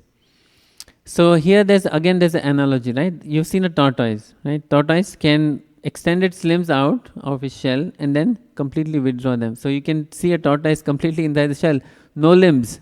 How does this tortoise walk, right? So you can have that kind of a question. So just like that, that's the analogy. So we have experience of tortoise in the world, right? Just like that, our senses can be withdrawn from the world completely and taken into the shell of the mind, because the senses are grouped about the mind. So the senses can actually be withdrawn completely and be brought so close to the mind that you can almost no longer tell that you have a sense. But the senses can also go out. And senses go out to do what? To gather some information. And what are they actually looking for? They are looking for sense objects. So this naturally leads to the question, what are sense objects? Right? So, but first we need to add one more thing in our hierarchy, which is sense objects. The senses are going after something, that means they are looking something to influence or control it, so it must be lower in the hierarchy. And also earlier we saw senses are above dull matter, right? So sense objects is lower in the hierarchy, so we add that over here. So now we have one more step in our hierarchy, okay? But the question is, what are sense objects? Now, the sense objects are corresponding to each knowledge acquiring sense. There is a sense object, or the reason it's called a sense object, it's a very strange kind of a terminology, sense object. The reason it's called sense object is because it's the object that the sense is looking for. It's also known as the object of the sense. So what is the eye looking for?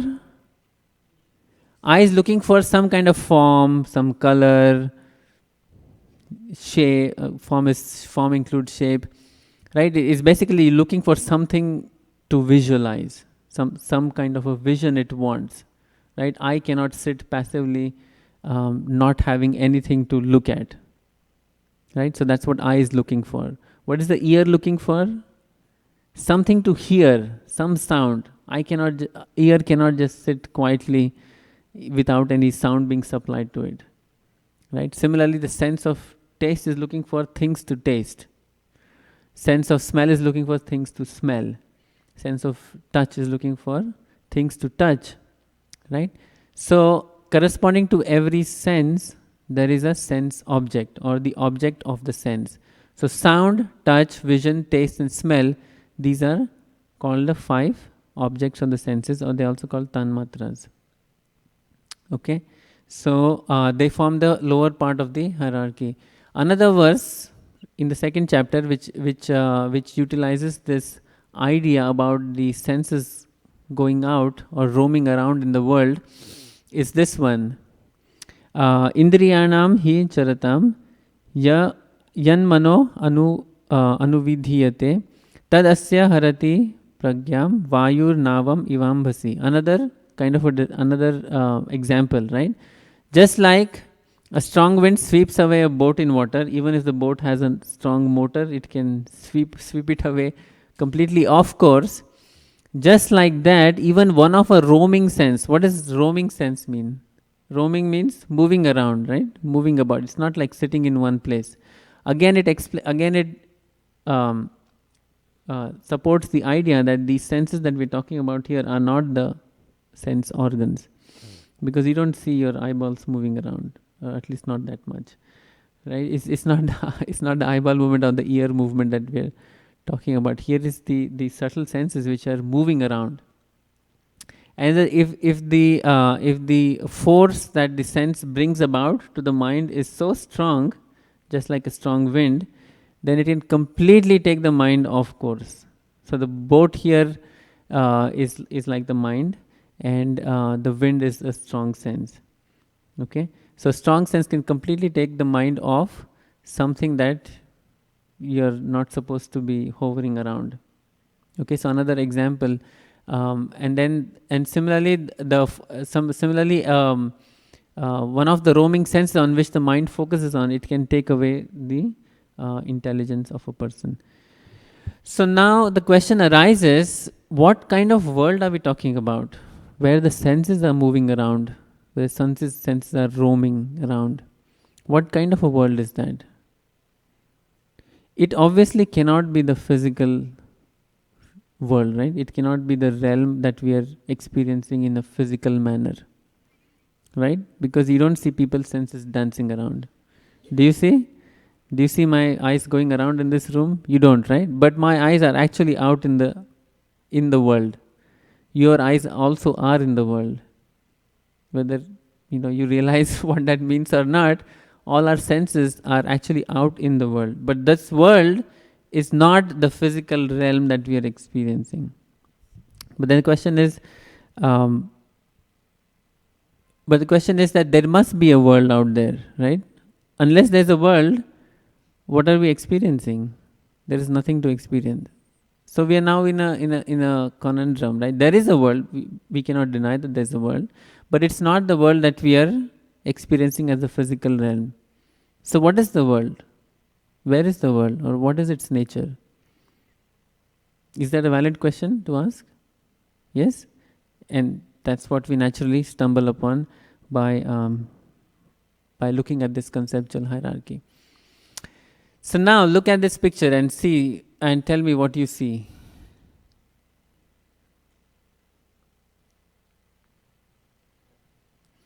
Just some street, maybe downtown New York, or some cars moving around, some buildings and stuff. And let's say you're standing in the center of the street. And now I ask you that what you see is real. Is it real? Yes, if you stand in the center, you might get hit by a car, right? So it is real. So you cannot say I'm kind of imagining something, but when a car hits you, it will get real, right? So it is, right? Cannot deny. So, but this is kind of the physical realm, right? We are seeing some kind of physical space, some objects in it, cars moving around, some stationary buildings in it. So are those real? If what we are seeing is real, then those things are also real, right? So is the world physical in nature then? Now I'm coming from the other direction, right? Is the world physical in nature? It seems to be. Not entirely? You said yes? Yes, okay. Maybe, to some extent, or... But according to Sankhya, no. I think I've given you enough justification already why the world cannot be physical in nature. But then we have a burden of explanation about what is it that we are seeing which appears to be physical. Right? It appears to be so real. I'm touching this table and seeing it, even hearing the sound that comes from it. It all looks so real that, and if you say it's not real, then what is it? And what is the actual nature of reality? So that's what we stumble upon. That's a natural question that we are led into. So the answer is that what we are seeing is an appearance. It's only an appearance. It's not reality. So there's a difference between appearance and reality, right? And I'll have examples, pictures on the next page. But at least we can understand this idea, right? That something can appear to be the case, but in fact it's not that way in reality, right? That is possible, right? And that is exactly what's going on with our vision of the physical realm. So the appearance, but however cannot be denied, it must be taken seriously. But the appearance, we need a idea that to associate with it, and the right word or idea to associate with is that of a phenomena. So because we can see some phenomena, but the reality behind it might be something totally different. It might be obscured from our vision, right? But we must take the phenomena also seriously. And because we have this space and objects in it and everything that we are that we are able to see and witness, therefore phenomenal space is also required to talk about, right? So that's how we come rise to phenomenal space. Earlier we talked about conceptual space. But now, with so far whatever we have discussed, you should be able to appreciate that these two things are quite different. And it's important to distinguish between them and not equate phenomenal space to reality or phenomenal space to all that there is. So therefore, in my cosmology seminars, I never use the word, or I consciously try to refrain using the word physical, because physical takes some meaning with it, which means that this is actual reality. I always use the word phenomenal to distinguish or to convey the idea that this may not be the end of everything. Okay, so basically what we're saying is that we talked about conceptual space where things are lined up in hierarchy, but we have a phenomenal experience which we cannot deny, and we can also talk about phenomenal space and measurement in this space, 5 centimeter, 5 kilometer, or whatever, right? So there are these two types of entities that we're talking about. So now let's get a little bit more into what is this phenomena and how it influences our understanding. So what is a phenomena? So if you again take a classic dictionary definition, then phenomena is a temporal or a spatio-temporal object of sensory experience as distinguished from noumenon. Okay, so phenomena is distinguished from a noumenon, and you'll see what is a noumenon. A posited object or event as it appears in itself independent of perception by the senses. So this is in the dictionary definition, right? So obviously people have thought about this, and they have distinguished phenomena from that which is underlying the phenomena. So phenomena is an object as it appears to us when we are perceiving it. So sense perception leads to a vision or some kind of a picture of reality. That is a phenomenon. It's like a face value. But the underlying thing behind the generation of that phenomena can actually be different and may have nothing to do with the phenomena. And that aspect is called the noumena. Okay, and that noumena corresponds to the actual reality, not the phenomena itself. So, example, what is that? Yeah, because it's not a very, we didn't Photoshop that image well enough, but somebody could easily mistake it as a snake, right? And this is a very famous example that is quoted by many acharyas. You can mistake a rope for a snake, right? So if you look at this and immediately think snake, oh my God, snake. So it's the phenomena of snake in front of you, right? But a minute later, if you examine things carefully, then you might realize, oh, it's after all a rope, right? So there is a distinguishing thing between a phenomena and a noumena.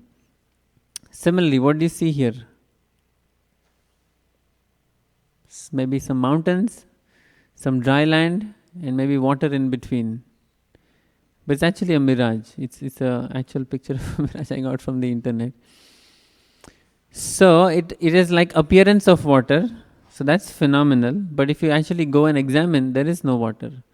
But somehow you're getting the impression that there is water, and whatever is giving rise to that impression, that is the noumena corresponding to this phenomena. And the phenomena has actually not much to do with the phenomena.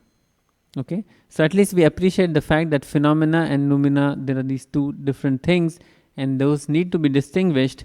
And real knowledge is that of noumena, not of phenomena. But phenomena is also important, we cannot deny it, right? So that's what, and phenomena versus noumena distinction appears very vividly in the Bhagavad Gita itself. And this is a verse, a very famous verse, and I refer to it even in the cosmology seminar. That jnanam teham sa vijnanam idam vakshyami asheshataha yad gyatva neha bhuyanyaj gyatavyam avashishyate. I shall now declare unto you in full this knowledge. So knowledge has two components. One is phenomenal, the other is numinous. Right? So the distinguishing factor, Srila Prabhupada has translated jnanam as phenomenal and vijnanam as numinous. Another way to understand that is like theoretical knowledge or realized knowledge, but they also correspond in some sense to these words phenomenal and numinous. And then he says, this being known, nothing further shall remain for you to know. That means this is complete knowledge. If you just go by the phenomena and don't care about the noumena, then your knowledge will be very, very incomplete, and in most cases also inaccurate or wrong. But if you know the phenomena, well, we are experiencing the phenomenal world, we cannot deny that. But if you get to the root of it, get to the understanding of the numinous feature behind it, then our knowledge is complete. Then we have nothing more to keep looking for. So knowledge has these two aspects. And when I first found out, I actually was surprised, but maybe if you have heard, you may not be very surprised, but I mentioned this distinguishing fact, this idea to distinguish between phenomenal and numinous goes back to Plato, one of the famous Greek philosophers. He actually had the idea that everything that we are experiencing might just be an appearance, but the actual nature of reality might be something different in a different realm. So how that is coming about, we don't know, but he had this very vivid idea. So it's not a new idea even in Western philosophy. So Plato had this idea. But these two words, phenomenal and noumena, were explicitly used by this German philosopher Immanuel Kant. He's a very influential philosopher. Although it's been like a couple of 100 years since he's passed away, but his philosophy is still very much debated and talked about and discussed in the modern, at least in the philosophical circles. So he brought this very very remarkable idea that the conception of space, we are seeing some space around us, right? So at that time, Newton had already published his treatise on the theory of his about the motion of objects and so on. So Kant was addressing this thing about like going about discovering laws about what is appearing to us, like the phenomenal world, compared to what is the actual nature of reality, which is giving rise to this appearance. And he came up with this remarkable point, which is very well kind of like established him, or he really created his mark with this contribution, is that the nature of space and time is inherent in the mind. It's not that by some kind of experience we are understanding that there is space and time. Now we are just talking about ordinary space and time, nothing fancy. That cannot be the case. He said that the space and time are preconceived ideas in the mind which must be existing a priori before we can experience anything at all. It is not that experience is giving rise to the understanding of or conception of space and mind, but space and mind is giving rise to the possibility that we can experience anything at all. So he said that the space and mind are actually generations of the mind. These things are generated by the mind, and all our minds generate those concepts, and it's just there. And that's why he called a priori. It's not something we get later by experience. And because it is non-trivial knowledge, there is a term which is used in philosophy circles which is called synthetic. So he said that there is a nature of knowledge which is synthetic a priori. Until then, until his predecessors, the other philosophers, they only categorize two types of knowledge. One is analytical a priori and synthetic a posteriori.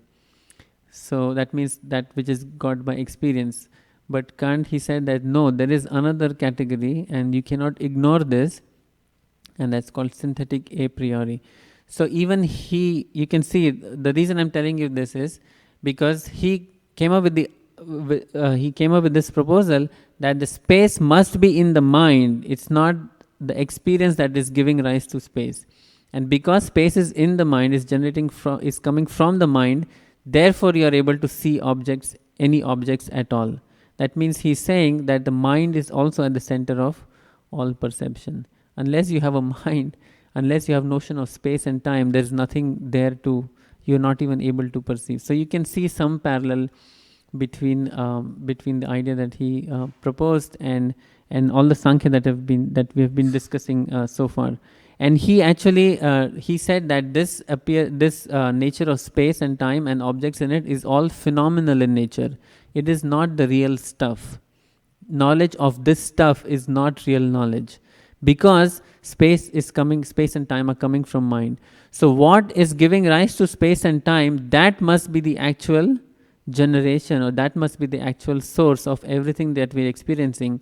And knowledge of that will count as noumena. Knowledge of that will count as the actual knowledge of reality. So just see how deep that kind of thought process is. Okay, and to a certain extent, it goes along the lines of Sankhya. But he also said another remarkable thing is that with pure reason only, you will actually never be able to get to that noumena. And he showed in his philosophical writing, he kind of convinced people that with pure reason alone, you cannot get to that noumena. So now you are stuck. You know that this is not all that there is, that this is knowledge of this will not constitute real knowledge, but you cannot get to real knowledge with reason alone. So what else do you have? If you don't take shelter of scriptures as we do, then you have got nothing, right? And therefore, although his philosophy was, considered remarkable and remarkable achievement and so on, he is actually considered the greatest of all modern philosophers. Some even argue that he is a greater thinker than Einstein. But in today's world, we don't really see his philosophy permeating so much. Why? Because he was stuck in this position that shown that this is not all that there is, but I cannot give you a path going to what there is. So then what are we going to do? So people just say that, okay, we cannot go there anyway, so just let's treat this as all that there is and keep going forward. And that's what eventually happens, and things lose some of the prominence. But okay, so I just give an example for two purposes. One is that even if you don't have like a scriptural background, just with applying reason and logic, you can get to some of these concepts just on those merits. But you also notice that you get stuck. You cannot go all the way. You cannot go too far or very far with pure reason alone. So the modern scientific realism is actually to deal with the phenomenal appearance and to discover laws governing the aspects of observations in the phenomenal realm. So, for example, like motion of ordinary objects, like Newton dealt with, or little bit more sophisticated, like of principles of relativity and so on, that Einstein dealt with. These are all study of the phenomenal world. So they have already, although they may acknowledge Kant's philosophy, because they know its limitations, they cannot go to the noumena just by pure reason alone. So there's no other option but to just deal with whatever we have, and just to deal with phenomenal world and go about discovering laws and whatever. But the important point for us to understand is that it's still a study of the appearance. It's not study of the actual nature of things as they exist by themselves. It's only appearance. It's a study of the appearance. And the appearance we know can be illusory, right? Just like in the case of a snake, a mistaken snake or mistaken water in desert, the appearance can be illusory, right? And Sankhya will actually tell you that it is in fact illusory. So no matter how much study and research you do of an illusory appearance, your knowledge will remain in the realm of illusion. It cannot constitute real knowledge. And this is another example of this, same point being made in one of the purports of Sri Ishopanishad, where Srila Prabhupada cites Bhaktivinoda Thakur, and he says that maintain that all forms of material knowledge are merely external features of the illusory energy, and that by culturing them one does not become better than as. So it's an extreme statement, but it gives you the idea that by chasing for knowledge in the illusory appearance realm, you're never going to get to real knowledge. You'll always hover around in the illusory plane. Okay. So then the natural question arises, then how is this appearance coming about? Why is it so real? Right? How does it get so real? And how do we mistake it to be the actual reality all in all? How is it going about? And this is what the next part is, and this is where our worldview will come out. So, have you heard about immersive virtual reality? It's actually getting pretty much fashionable these days, right? And all big companies are working on it. So they'll give you some fancy glasses, some fancy tools, and these are all powered by like big computers with good computing power, and they're able to create simulations of a world that will look very, very real. I mean, if you play a computer game and if you get completely immersed in it, you are into it, right? You have kind of entered that game. But you also have other surroundings you may be aware of. But let's say you close all other surrounding distractions and get into this nature of immersive virtual reality like people are trying to do these days. Then for the time that you are in that realm, you actually forget who you are. That's the purpose of this virtual reality anyways, that you try to forget who you are, you try to forget your body, you try to forget your mental stress or pains and pleasures and so on, and get so immersive into virtual reality, you actually enter into that plane, and once you enter there and you're deeply immersed in it, then you just think that is all that there is. I don't recommend you try that, but if you want to try and see how it feels like, I'm sure it will feel like that. And people want to escape this reality, get into some other reality, and that's why these things are in fashion. But in exactly similar way, the spirit soul has entered into the world of an immersive virtual reality of some kind, and it feels so real that you cannot absolutely deny it, and you just have no other option but to accept that this is all there is and this is the actual reality. Okay, so that is what is, just like there's so many analogies we have considered so far, so I'm giving you another analogy. So although this scene on downtown New York appears so real and I'm into it, like I am there with my body and mind and everything, there are cars, there's bus and there's buildings, sky, everything, the experience is so real that there's no reason to doubt whether it's real or not, right? You can get to that stage, and the spirit soul is actually put into that condition by the forces of material nature. So we are in some kind of a very deep immersive virtual reality, and this is basically a dream-like state. So when you are in a dream, did everybody have experience of dream at some point in their life? Yes, right? So when you're in a dream, do you doubt if it's real? You're into it, right? You don't think that it may not be real. The only point where you can get some inclination that it may not be real is when you're about to wake up, right? There is this gradual phase where you gradually wake up and the dream becomes slowly unreal, and the actual waking up stage and this body and whatever, everything, that becomes real. So when we wake up, we know the dream was unreal, but when we are in a dream, it doesn't seem like it's unreal. It's actually all that there is, and it's very real.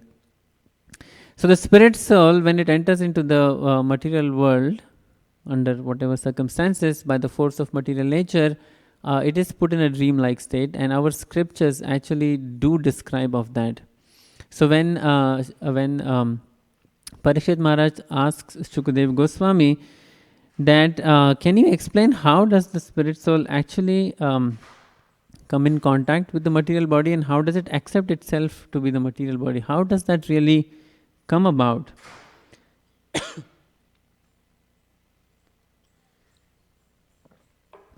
So Shukadev Goswami explains this by saying, the first verse in the 9th chapter of the 2nd canto, he says that the relationship between the soul in pure consciousness, that relationship with the material body is exactly like the relationship of a dreamer seeing his own body working while dreaming. So we have a physical body, right? We have some kind of a physical representation of our body, and then when we are dreaming, let's say I have the vision of my exact same body and I'm moving around, I'm doing something, right? Sometimes I may be scared, sometimes I may be very happy, and so on. Because we have experience of this body, there's no reason to believe that the dream is unreal. The dream is very much real. But just like that relationship between my waking state and me seeing myself in my dream, in an exact similar manner, the soul is seeing this wonderful dream after entering into the material world. Okay?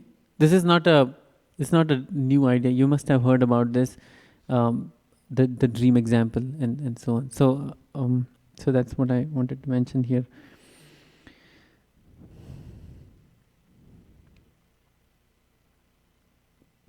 So the illusory energy of the Lord is so powerful that we are in the conditioned state, we are actually left with no option but to consider this as reality and that which is end in itself.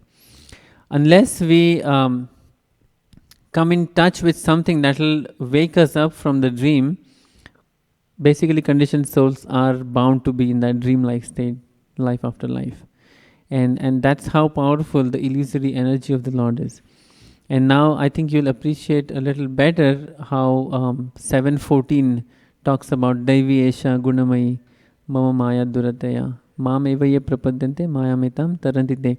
This divine energy of mine is so powerful, right? Unless one takes to my shelter, there is no chance of coming out of it. And it's just beyond us.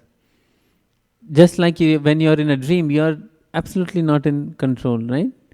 Just the dream is going about and you're just the witnesser. You're just watching and observing what's going on in the dream and experiencing the pains and pleasures.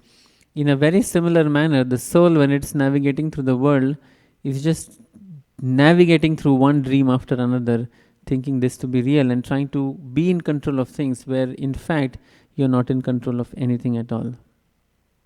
Okay? And the only way to wake up from this dream-like state is by taking up to the process of devotional service, or taking shelter of the Lord's lotus feet.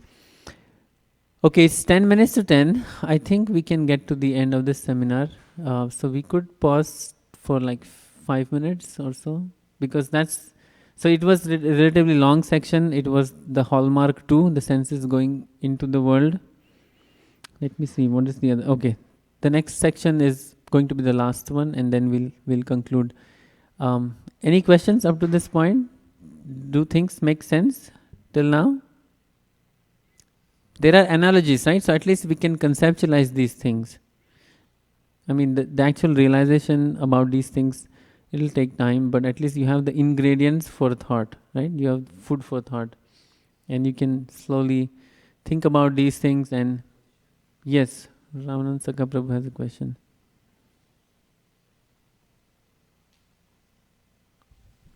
When we are experiencing a dream, it is just between myself and the dream. But whereas when we are experiencing in waking state, whatever we experience, everyone else is also experiencing the same Very thing. good question. Very good question. I'll answer this question at the end. Towards the end. Not at the very end, but after Hallmark 3, I'll explain that. Very good question.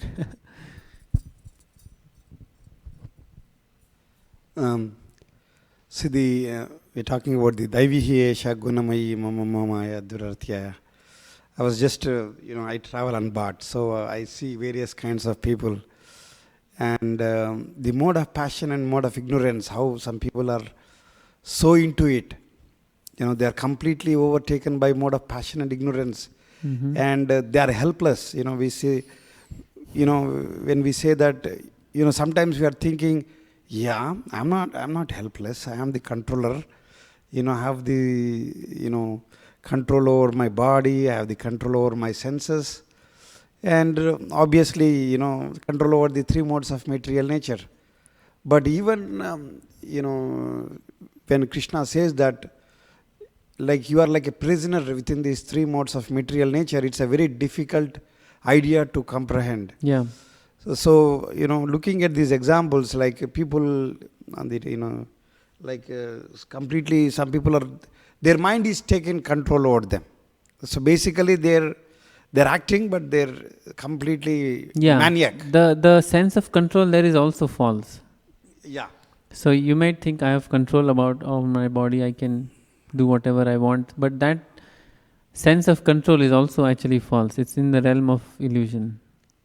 So, yeah, it's a very interesting situation. Yes, Prabhu. It's not exactly related to the complete seminar, Yeah. but we are just seeing this hierarchy, right, Prabhu? Though we said the senses, then there is higher is mind, then intelligence. We said it's in subtle realm, or it is maybe the influence of intelligence is higher on the mind. But in 2.67 you showed when the roaming senses can take away the mind, then mind is taken away by the intelligence. Looks like the influence is in other way, right? The influence of the mind. That is true. Yes. So is that to understand the mind can still influence intelligence, but intelligence has the final say? Is it correct to understand like that? What's your comment on that, Prabhu? Oh, that's a good point. Yeah. So it's obviously it's a relationship, right? It's not a one-way thing. It can be a two-way thing. So the intelligence has the ability to control mind, and the mind has the ability to control the senses. But sometimes the senses have, in fact, the desire for enjoyment is also residing in the mind, and that can influence the sense in one of the senses in such a strong manner that it can appear like that the sense is carrying away the mind. But it's actually the mind which is in control of the senses. Similarly, the intelligence, it controls over the mind. Like mind has many different thoughts, but intelligence will screen them out and make judgment calls and say this is the right thing to do. But if there is a desire of the living entity which is very strong to go in a certain direction, then it can appear that the mind is dragging away the intelligence. So it's a relationship. It's like a two-way thing. It's not strictly a one-way. But because the intelligence has ability to control over the mind, it is higher. It's situated higher in the hierarchy than the mind.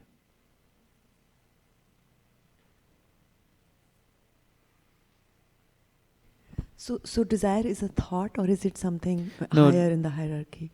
So desire, you don't need a separate category for desire. So desire is basically the enjoyment propensity of the soul originally. Okay, so those desires are residing in the heart of a living entity or in the soul, and that's a natural constitution of the soul.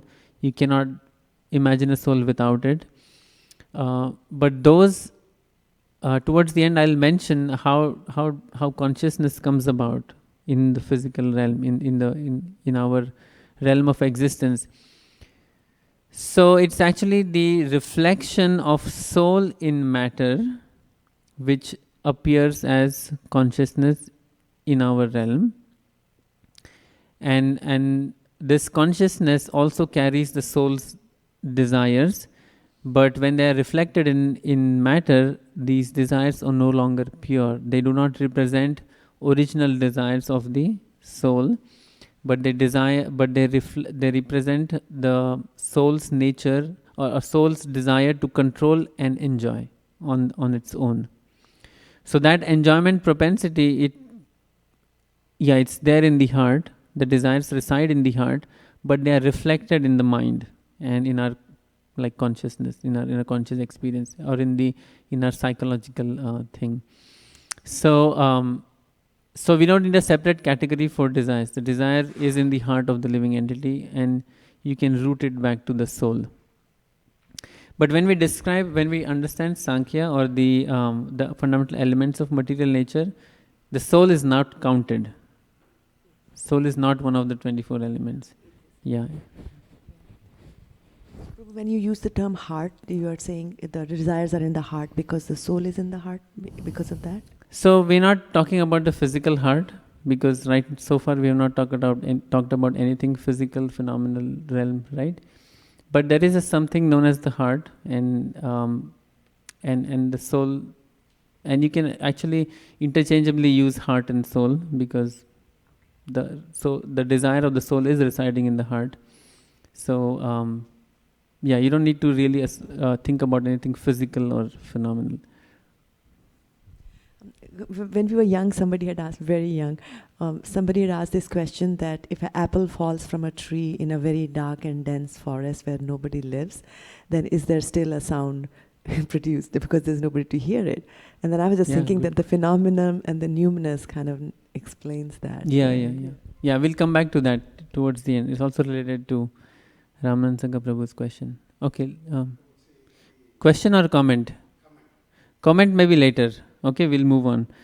So everything is okay. Everyone is okay to go till 10:30, or is it too late for prasadam? 10:30, okay. I think Western philosophy, Western culture, it's so materialistic, and what we're doing now, for example, it's our civilization. It's so materialistic. If it's not real, we can't say stop. We just have to think about spiritual. Don't build something, don't have new science, I don't know. How do you think about that? So I didn't understand the question, because, sorry. Civilization, Western, it's... civilization? Western civilization, so materialistic. Yeah. So much what? Realistic? Materialistic. Oh, materialistic, yeah. Sorry. Everything what we're doing, new, I don't know, it's like Tesla, iPhone, it's everything how it's civilization. How to enjoy. Yeah, you understand me. But we can't say, oh, it's illusion. We have to stop that. We have to think about spiritual, because materialistic, it's not real. If I understood. Well, that is, sure. So you're saying that chasing materialistic things is illusory and it's not real. So therefore you should come to spiritual realm. And that's actually one of the common ways to argue while preaching, right? So we can say that, you have so many luxuries, you have cars, you have phones, you have nice houses, you have nice jobs, bank balance, everything. But are you happy? No, you're not happy. An honest person will say, oh, I'm still under so much stress, so much uncertainty about life, and so on. If you have one thing, you may not have the other. If you have 10 things, then you might be lacking just one thing that you care most about. So people are never happy. That's a fact. I mean, some will acknowledge that, some will not. But those who do, at least they are sincere. They have a path come to the spiritual side, right? That's one thing. But the other thing is, for those who are stubborn, who say that, I want firm philosophical explanation and firm philosophical justification to what you're doing, why you're doing, and so on. So for those kind of people, this explanation or this kind of a discussion, deep discussion, might be helpful, because they will be able to understand the difference between appearance and reality. And if you say that this is appearance only, and therefore when you have so many facilities, you're still not happy because you're chasing the appearance, right? You don't know what the actual nature of reality is. So that can prove like a motivation for some people to start going after reality. And especially if we have answers to these questions. If we just ask questions and leave people with questions and don't answer them, then eventually they will not, they will also go away. But if we have answers, tangible answers that people can also realize on their own, then it could be attractive to people. So if we directly walk to a person on the street and say, oh, this is all illusion, don't go after this, it may not work out. But if you are having a serious dialogue with a friend or somebody who you know, and they are looking for deep thought, deep answers, then if you bring about this discussion, it might actually work. Okay, so it's different things, different techniques to be applied according to the situation. But this particular discussion today or seminar is meant for all of you, for the devotees who are already taking up the process seriously, to help you to propel you even further, right? So it's for you. And then of course you can use this knowledge to reach out and use your discretion, how much to tell, how much not to tell, depending on the situation. But at least we all can appreciate and understand what depth we have in our scriptures, right? Is that okay? Does that answer your question? Okay, so let's move forward. The last hallmark 3, is about the elements. So you must have heard about the 5 gross elements, right? Bhumi, Rapo, Nalo, Vayu, Kham, Mano, Buddhi, Revacha, Ahankar, Ityam, Bhinna, Prakriti, Rashtadha. In 7.4, Bhagavad Gita, Lord Krishna says, first he lists the 5 elements. Now the important thing to realize is the gross elements are not the substances that go by the same name. So that's another important thing to realize. The elements, they do constitute the world, but the relationship is brought about by or is understood by the interaction of the senses, trying to look at, or the action of the senses trying to look out for the object of the senses. So what the elements are, they are actually repositories of information, and the senses interact with these elements to get the object of the senses that they are looking for. So when the senses go out, in the previous hallmark we said senses go out looking for information, right? So where is this information to be found? This information is to be found in the elements, these elements. These elements is what constitute matter. Matter doesn't mean this. The elements constitute matter according to this understanding. Okay, because this we have already argued is just a phenomenal experience. It's an experience, it's an appearance. I don't know what is behind this, right? Everything, sense of smell, eyes, touch, ear, everything is giving rise to some experience and appearance, but what is behind that experience is what we are trying to address here. So what is behind the experience ultimately in the hierarchy that we've talked about so far are these 5 elements. So the elements are the repositories of information, and sense interact with the world with these elements to get what they are looking for, but they don't always get what they are looking for, so they settle for whatever they get. So it's dictated by what you desire, but also by what you deserve, but what you deserve to get. But this information is got by the senses under the dictation of the mind and the intelligence. So now we need to add one more element in our hierarchy, which is the gross elements, the 5 elements. Okay, the bhumi, the earth, water, ether, fire, and air. So the reason sometimes we confuse is that earth means the earth that we can touch, smell, and so on. But actually that is not the earth that Bhagavad Gita is talking about. Because the earth which appears to us, or water which appears to us, is already a phenomenal experience. And we have said that we are not dealing with phenomenal experience right now. In fact, we are trying to explain how phenomenal experience is coming about. Just like the German philosopher Kant, he addressed a very fundamental issue. He's saying that the notion of space is in the mind, and that is giving rise to the experience of objects. as opposed to the idea that because of objects in the world, I am recognizing that there is something like space and objects and the world. It's not that, it's the other way around. So similarly, we are coming the other way around. We are coming from inside out. We are saying that what is it actually giving rise to? The phenomenal experience. So we cannot use objects in the phenomenal world to explain what is giving rise to experience, right? That won't just work out. So therefore, going along those lines, we must conclude here that the elements are not the substances. Like the elements that are referred to here, earth, water, air, fire, at least these four familiar things, we tend to confuse them to the substances, or like actual fire, actual water, like that. But those are not those substances.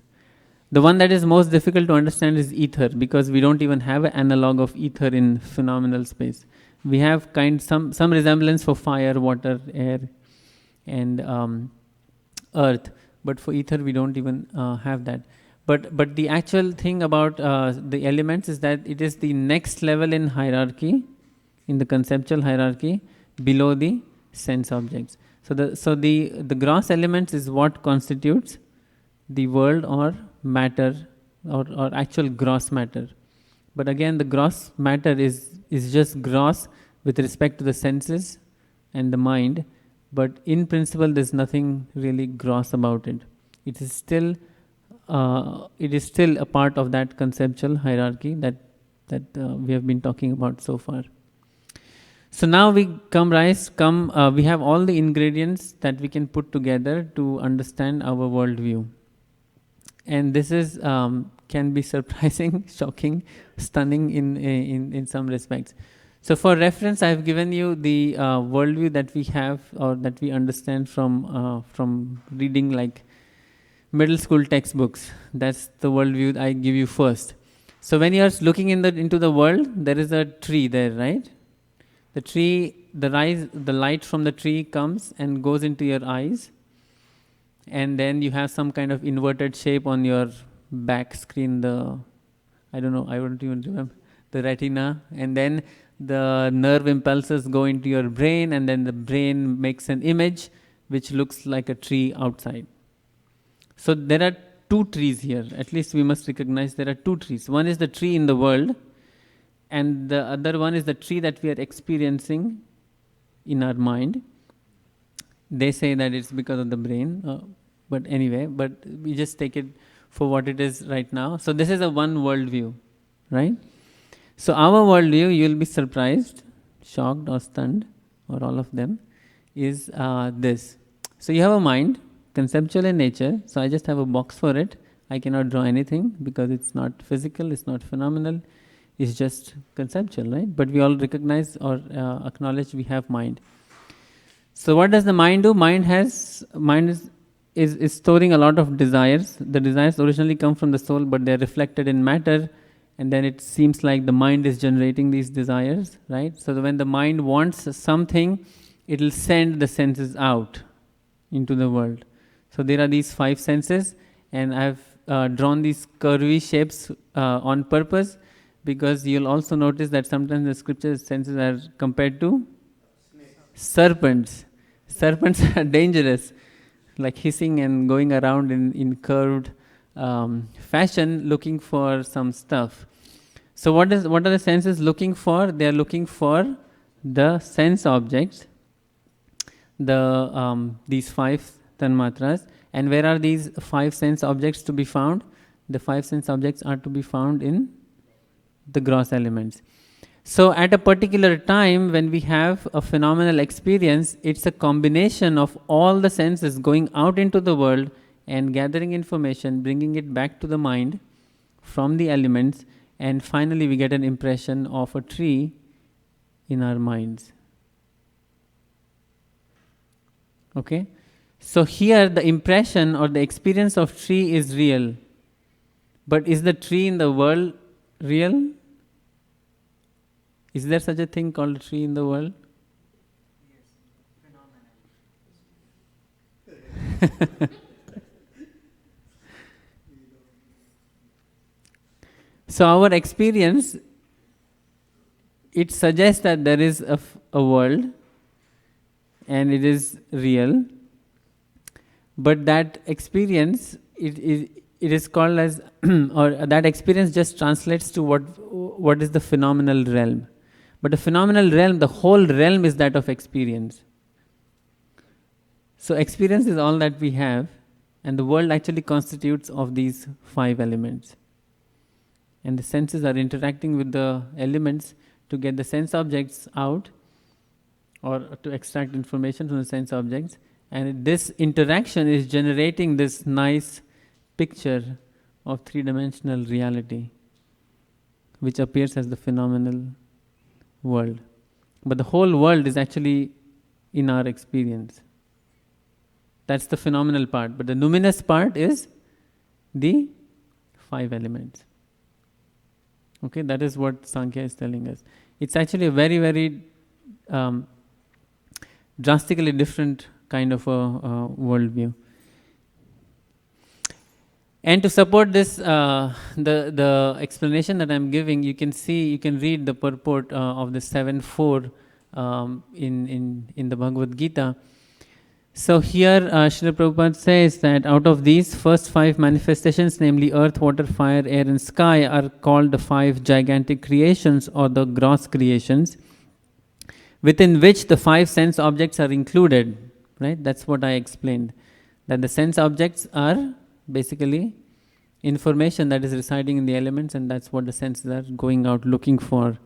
They are manifestations of physical sound, touch, form, taste and smell. So he's listing the 5 sense objects.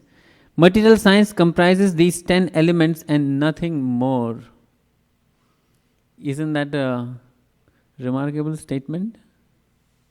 So what is he saying? That the material science of the world, whatever you're trying to study, matter, it has only how many elements? That's it.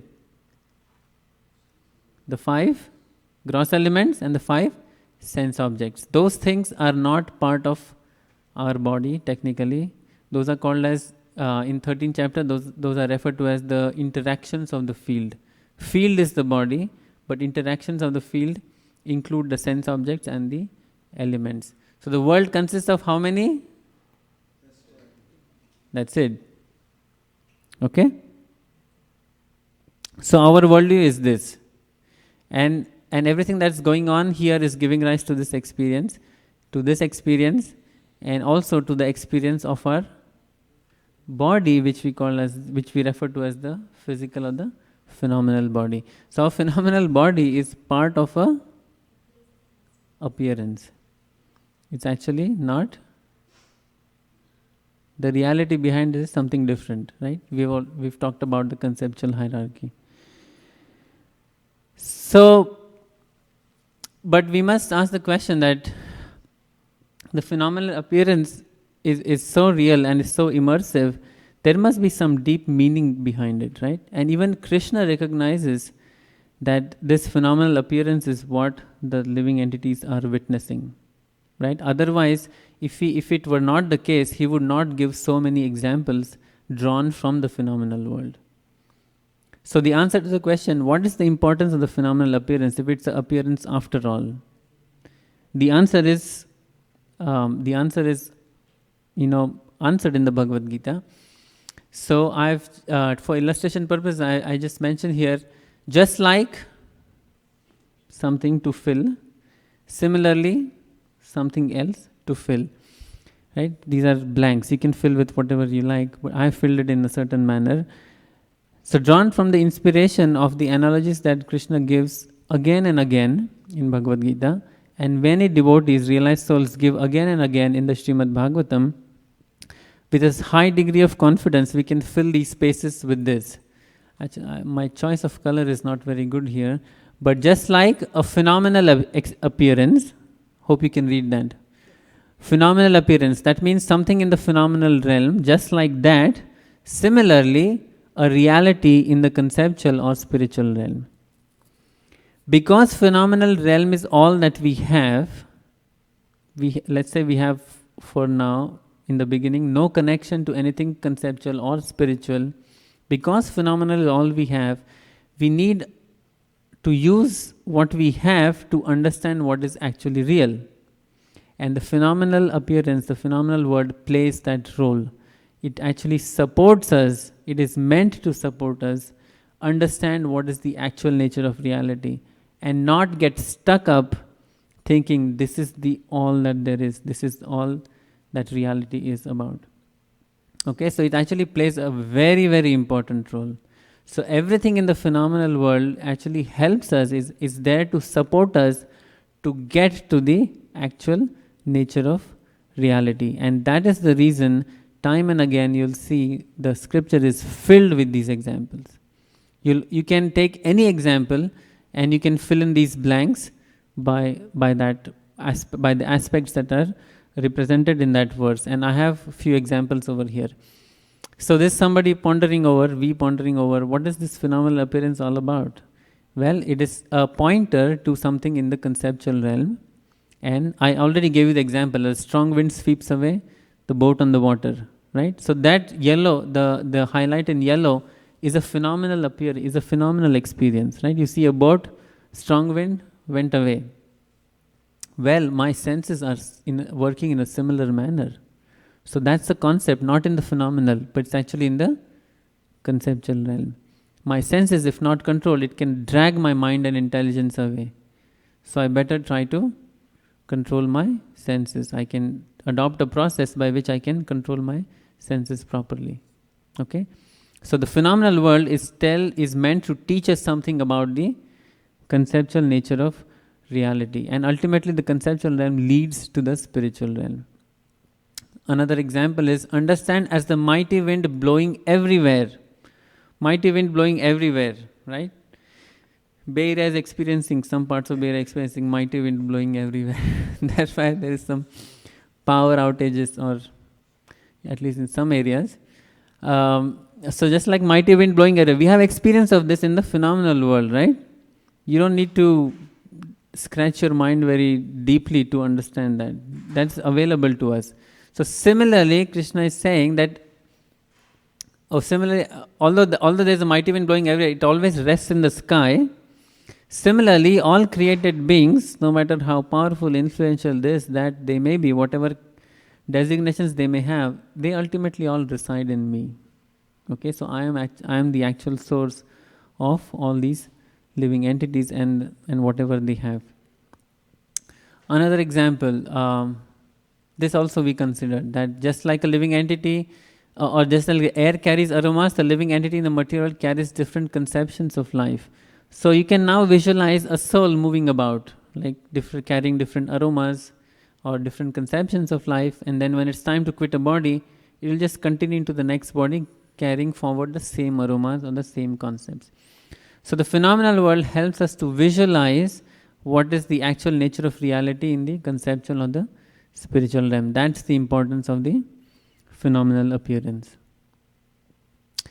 And finally, since the phenomenal world is an appearance, it actually exists as a possibility. So the phenomenal world is not a predefined reality, but it actually exists as a possibility. So this image, this picture that we are seeing, although it's a phenomenal reality and I'm experiencing it, and if we all go together as a group to New York, we all will experience it, right? That comes back to the question that Ramanatha Prabhu has. What dictates that you and I are experiencing the same phenomenal reality, although my dream is my dream individually, yours is your individually. So, so the world as it appears to us, it actually exists as a possibility, and it becomes a reality at the point of perception.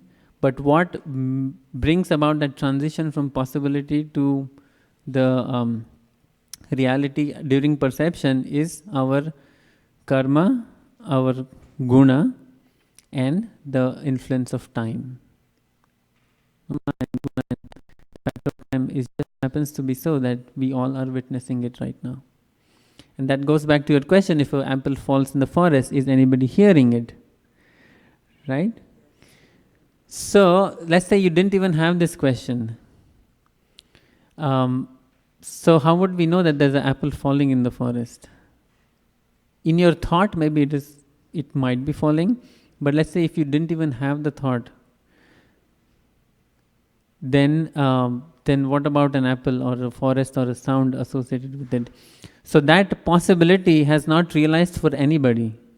Let's say there's nobody there, but it's just a thought experiment. If that possibility is not come into existence for anybody, because appearance exists as a possibility, then you could say with this understanding that there is no such thing, because that possibility is not realized by anyone. So that's where we need to be careful in understanding this subtle idea that the phenomenal world, it doesn't exist as a predefined reality.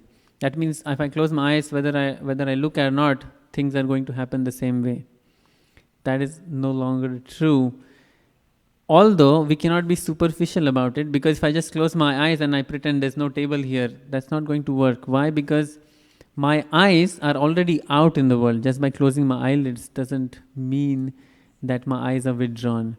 But when you are actually able to withdraw your senses from the world by a yogic process, and chanting Hare Krishna is the perfect process for it, the phenomenal world, the appearance will gradually it will diminish.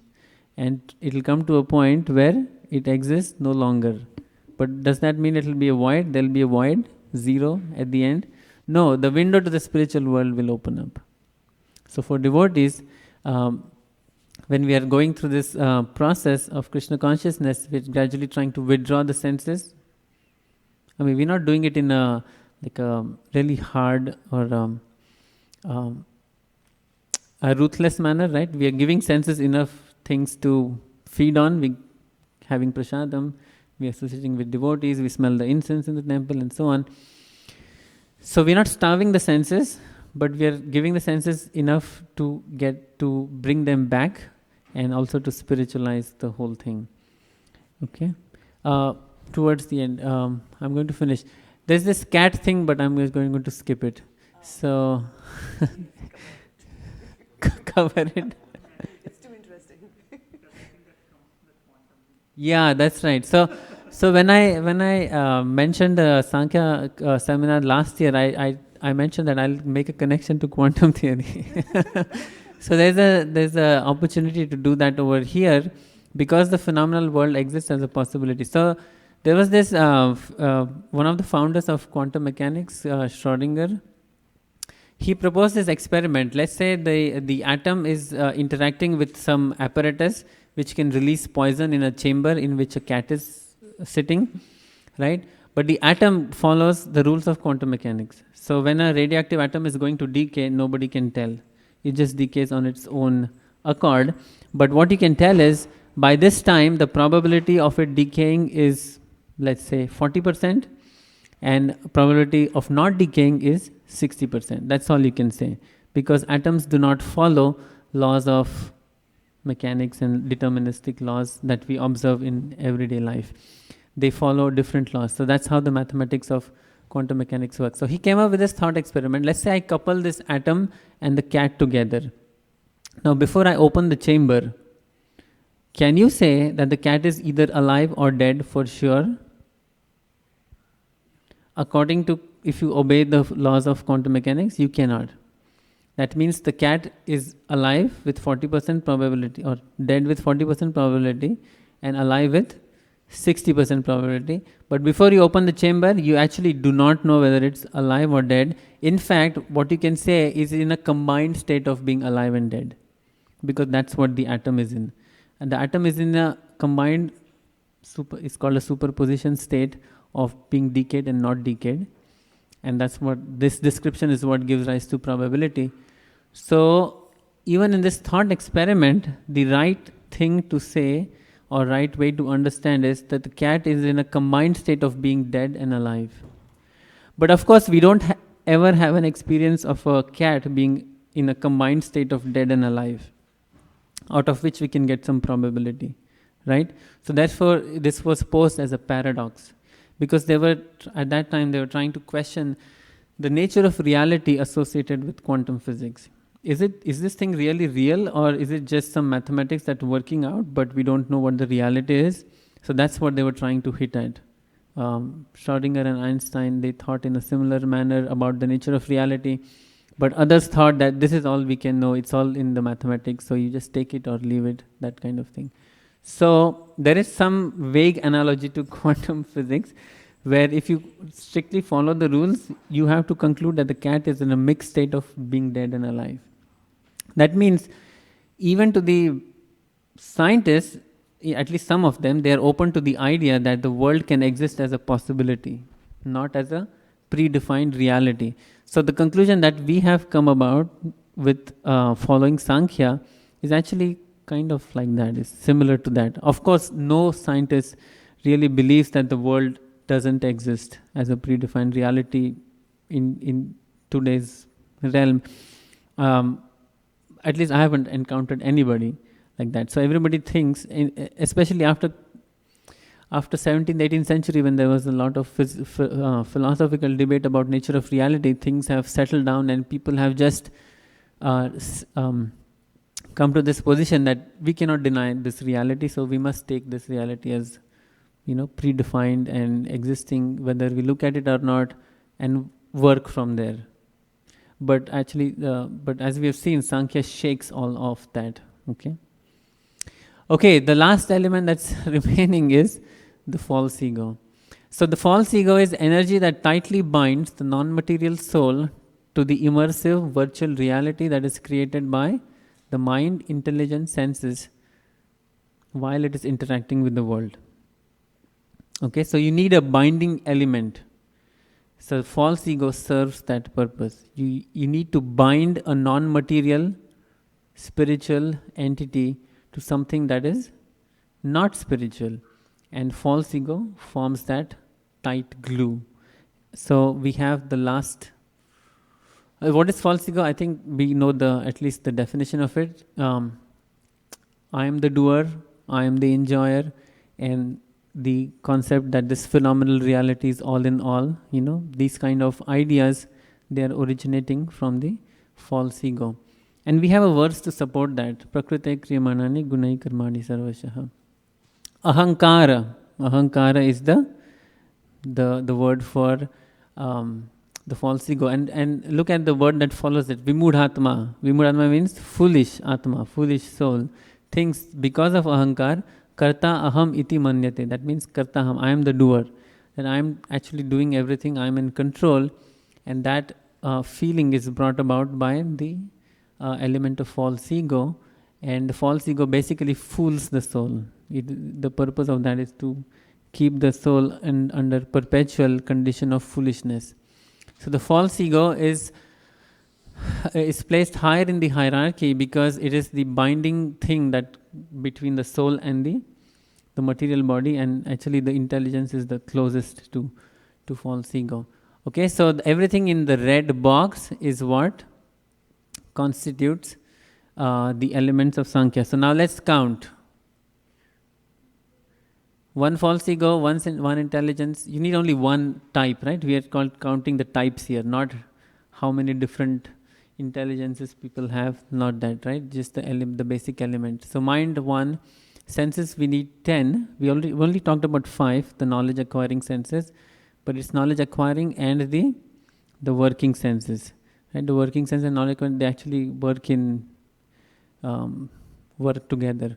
So we need 10 senses, sense objects 5, the gross elements 5, and then we have 23 elements that constitute Prakriti. So this whole thing, which is manifest, right? It's already out in the world, and that is the interaction is what is giving rise to the phenomenal experience that we have, and so that is called Prakriti.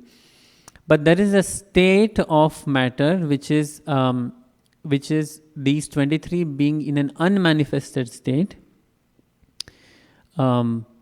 There's a term for it. It's called Mahat Tattva. That means all the tattvas put together in an unmanifest state. And its Mahat means probably the great collection of all tattvas or the elements that constitute material nature. So that is counted as a separate element. I think we'll go into that in the next seminar why it is constitutes as a separate 24th element. But this Mahatattva put together with 23 elements of Prakriti, those are the fundamental elements of material nature. And although we have some experience of all of these, right? We have some false ego, intelligence, mind, senses, sense objects and elements. I think we need to just think about it. We'll get a feel for it. But we may not have any experience of Mahatattva, right? Because Mahatattva is even before anything was created. So we were not even there, right? As like living entities with manifest bodies and so on. So how do we even know that there's something like that? So in one of the verses, it's explained that the manifestation of Mahatattva in the Jiva is in the form of Chitta. It's in the form of consciousness. So the consciousness, which is an all-pervading aspect of our experience, it's a representation of this Mahatattva in our current experience. Okay? And sometimes, not always, the eternal time factor under whose direction these various elements of Prakriti interact is counted as the 25th element, but not always. Okay, so I would say we still have the count as 24. Okay, I think we'll stop here. I'll just list what comes next, but we'll start from here next time. How does all this help us in practice of Krishna consciousness better? So one thing I think we have already demonstrated to some extent. We'll demonstrate a little bit further. Difficult verses become easier or more approachable to understand. The ones especially related to philosophy. That we are better equipped to navigate through anartha nivritti. So we can talk about it more next time. And we will also have better conviction in our own philosophy and our worldview, and be able to preach better. Because if you think about it, if we subscribe to modern worldview to some extent or large extent, we cannot even convince ourselves, what to speak of convincing others. Right? So better understanding of our philosophy and our worldview will convince us better, and in turn it will translate to convincing others better. Okay, let's stop there. Thank you very much for your attention. Maybe we can have few questions for a few minutes and then we can take Prashadam. So this is called Kapildev Sankhya philosophy that he told to Devahuti. The one that That's you right, explained. yeah, This next. one, 24. Yes. Okay, because there's if you go to the internet, you find so many variations of how you come to the total of 24, like that. So Oh, I see. okay. No, this is, I think, This is what according, it is? Bhagavad Gita and Bhagavatam. this Yeah. is ours, okay. Yeah. So because I was always confused, like which list to give to people when they're asking this. So Oh, okay. this is the one to go. Okay. So Prabhu, you talked about karma and guna and all that, because of which we see different people might see the same thing in the material world, and in the dream it's just you who are dreaming. So how do can you connect and tell us something about when they say the spiritual master came in the dream and started giving instructions? So what exactly is that? Does the physical master, spiritual master, do something there, or it's just still our thing? Okay, so one distinction or one thing we can realize is that after we understand the phenomenal reality as something like a dream, then there is no strict rule to distinguish between dream and our waking state awareness. It's pretty much the same thing. It's just that we are conditioned to think that this is more real than the dream, but it's really the subtle body in action with the senses in the dream, and it's also subtle body in action with the senses right now. But it's just that I'm so used to this that I have a preference or I have an inclination to think that this is more real than that. Okay, so that's one thing. The other thing is something that I didn't mention in my seminar explicitly is that the phenomenal reality, as we discussed, is pointers to conceptual, the phenomenal appearance act as pointers to reality in the conceptual and spiritual realm. But that's not all. Krishna is so merciful that even in the phenomenal reality, he appears in his original form. And the deities is exactly that. So deities, in some sense, is no different than the stable. Right? I can touch, I can feel them, I can look at them. It is constituted, or we don't say it's ordinary matter, and that's the right thing to say, right thing to even understand it. But in some sense, it is made of things like tables and chairs, right? The deities are made in a similar, or constituted of in a similar manner. But what is the deity really? The deity really is Krishna in his original form. He's appearing in our dream to wake us up. And when we wake up, we will actually see there's no difference between deity Krishna and actual Krishna. Because supposedly when we wake up, we should be seeing Krishna, right? Because right now in a dream state, we don't see anything but ordinary matter. But when the spirit soul or the living entity wakes up means what? Wakes up in a relationship with Krishna. That means we must be seeing Krishna and we must be realizing our relationship. At that time we will realize, oh my God, so long, so many years I have been worshipping the deity, but this deity is the same as that Krishna that I am seeing now. You can theoretically understand this right now, right?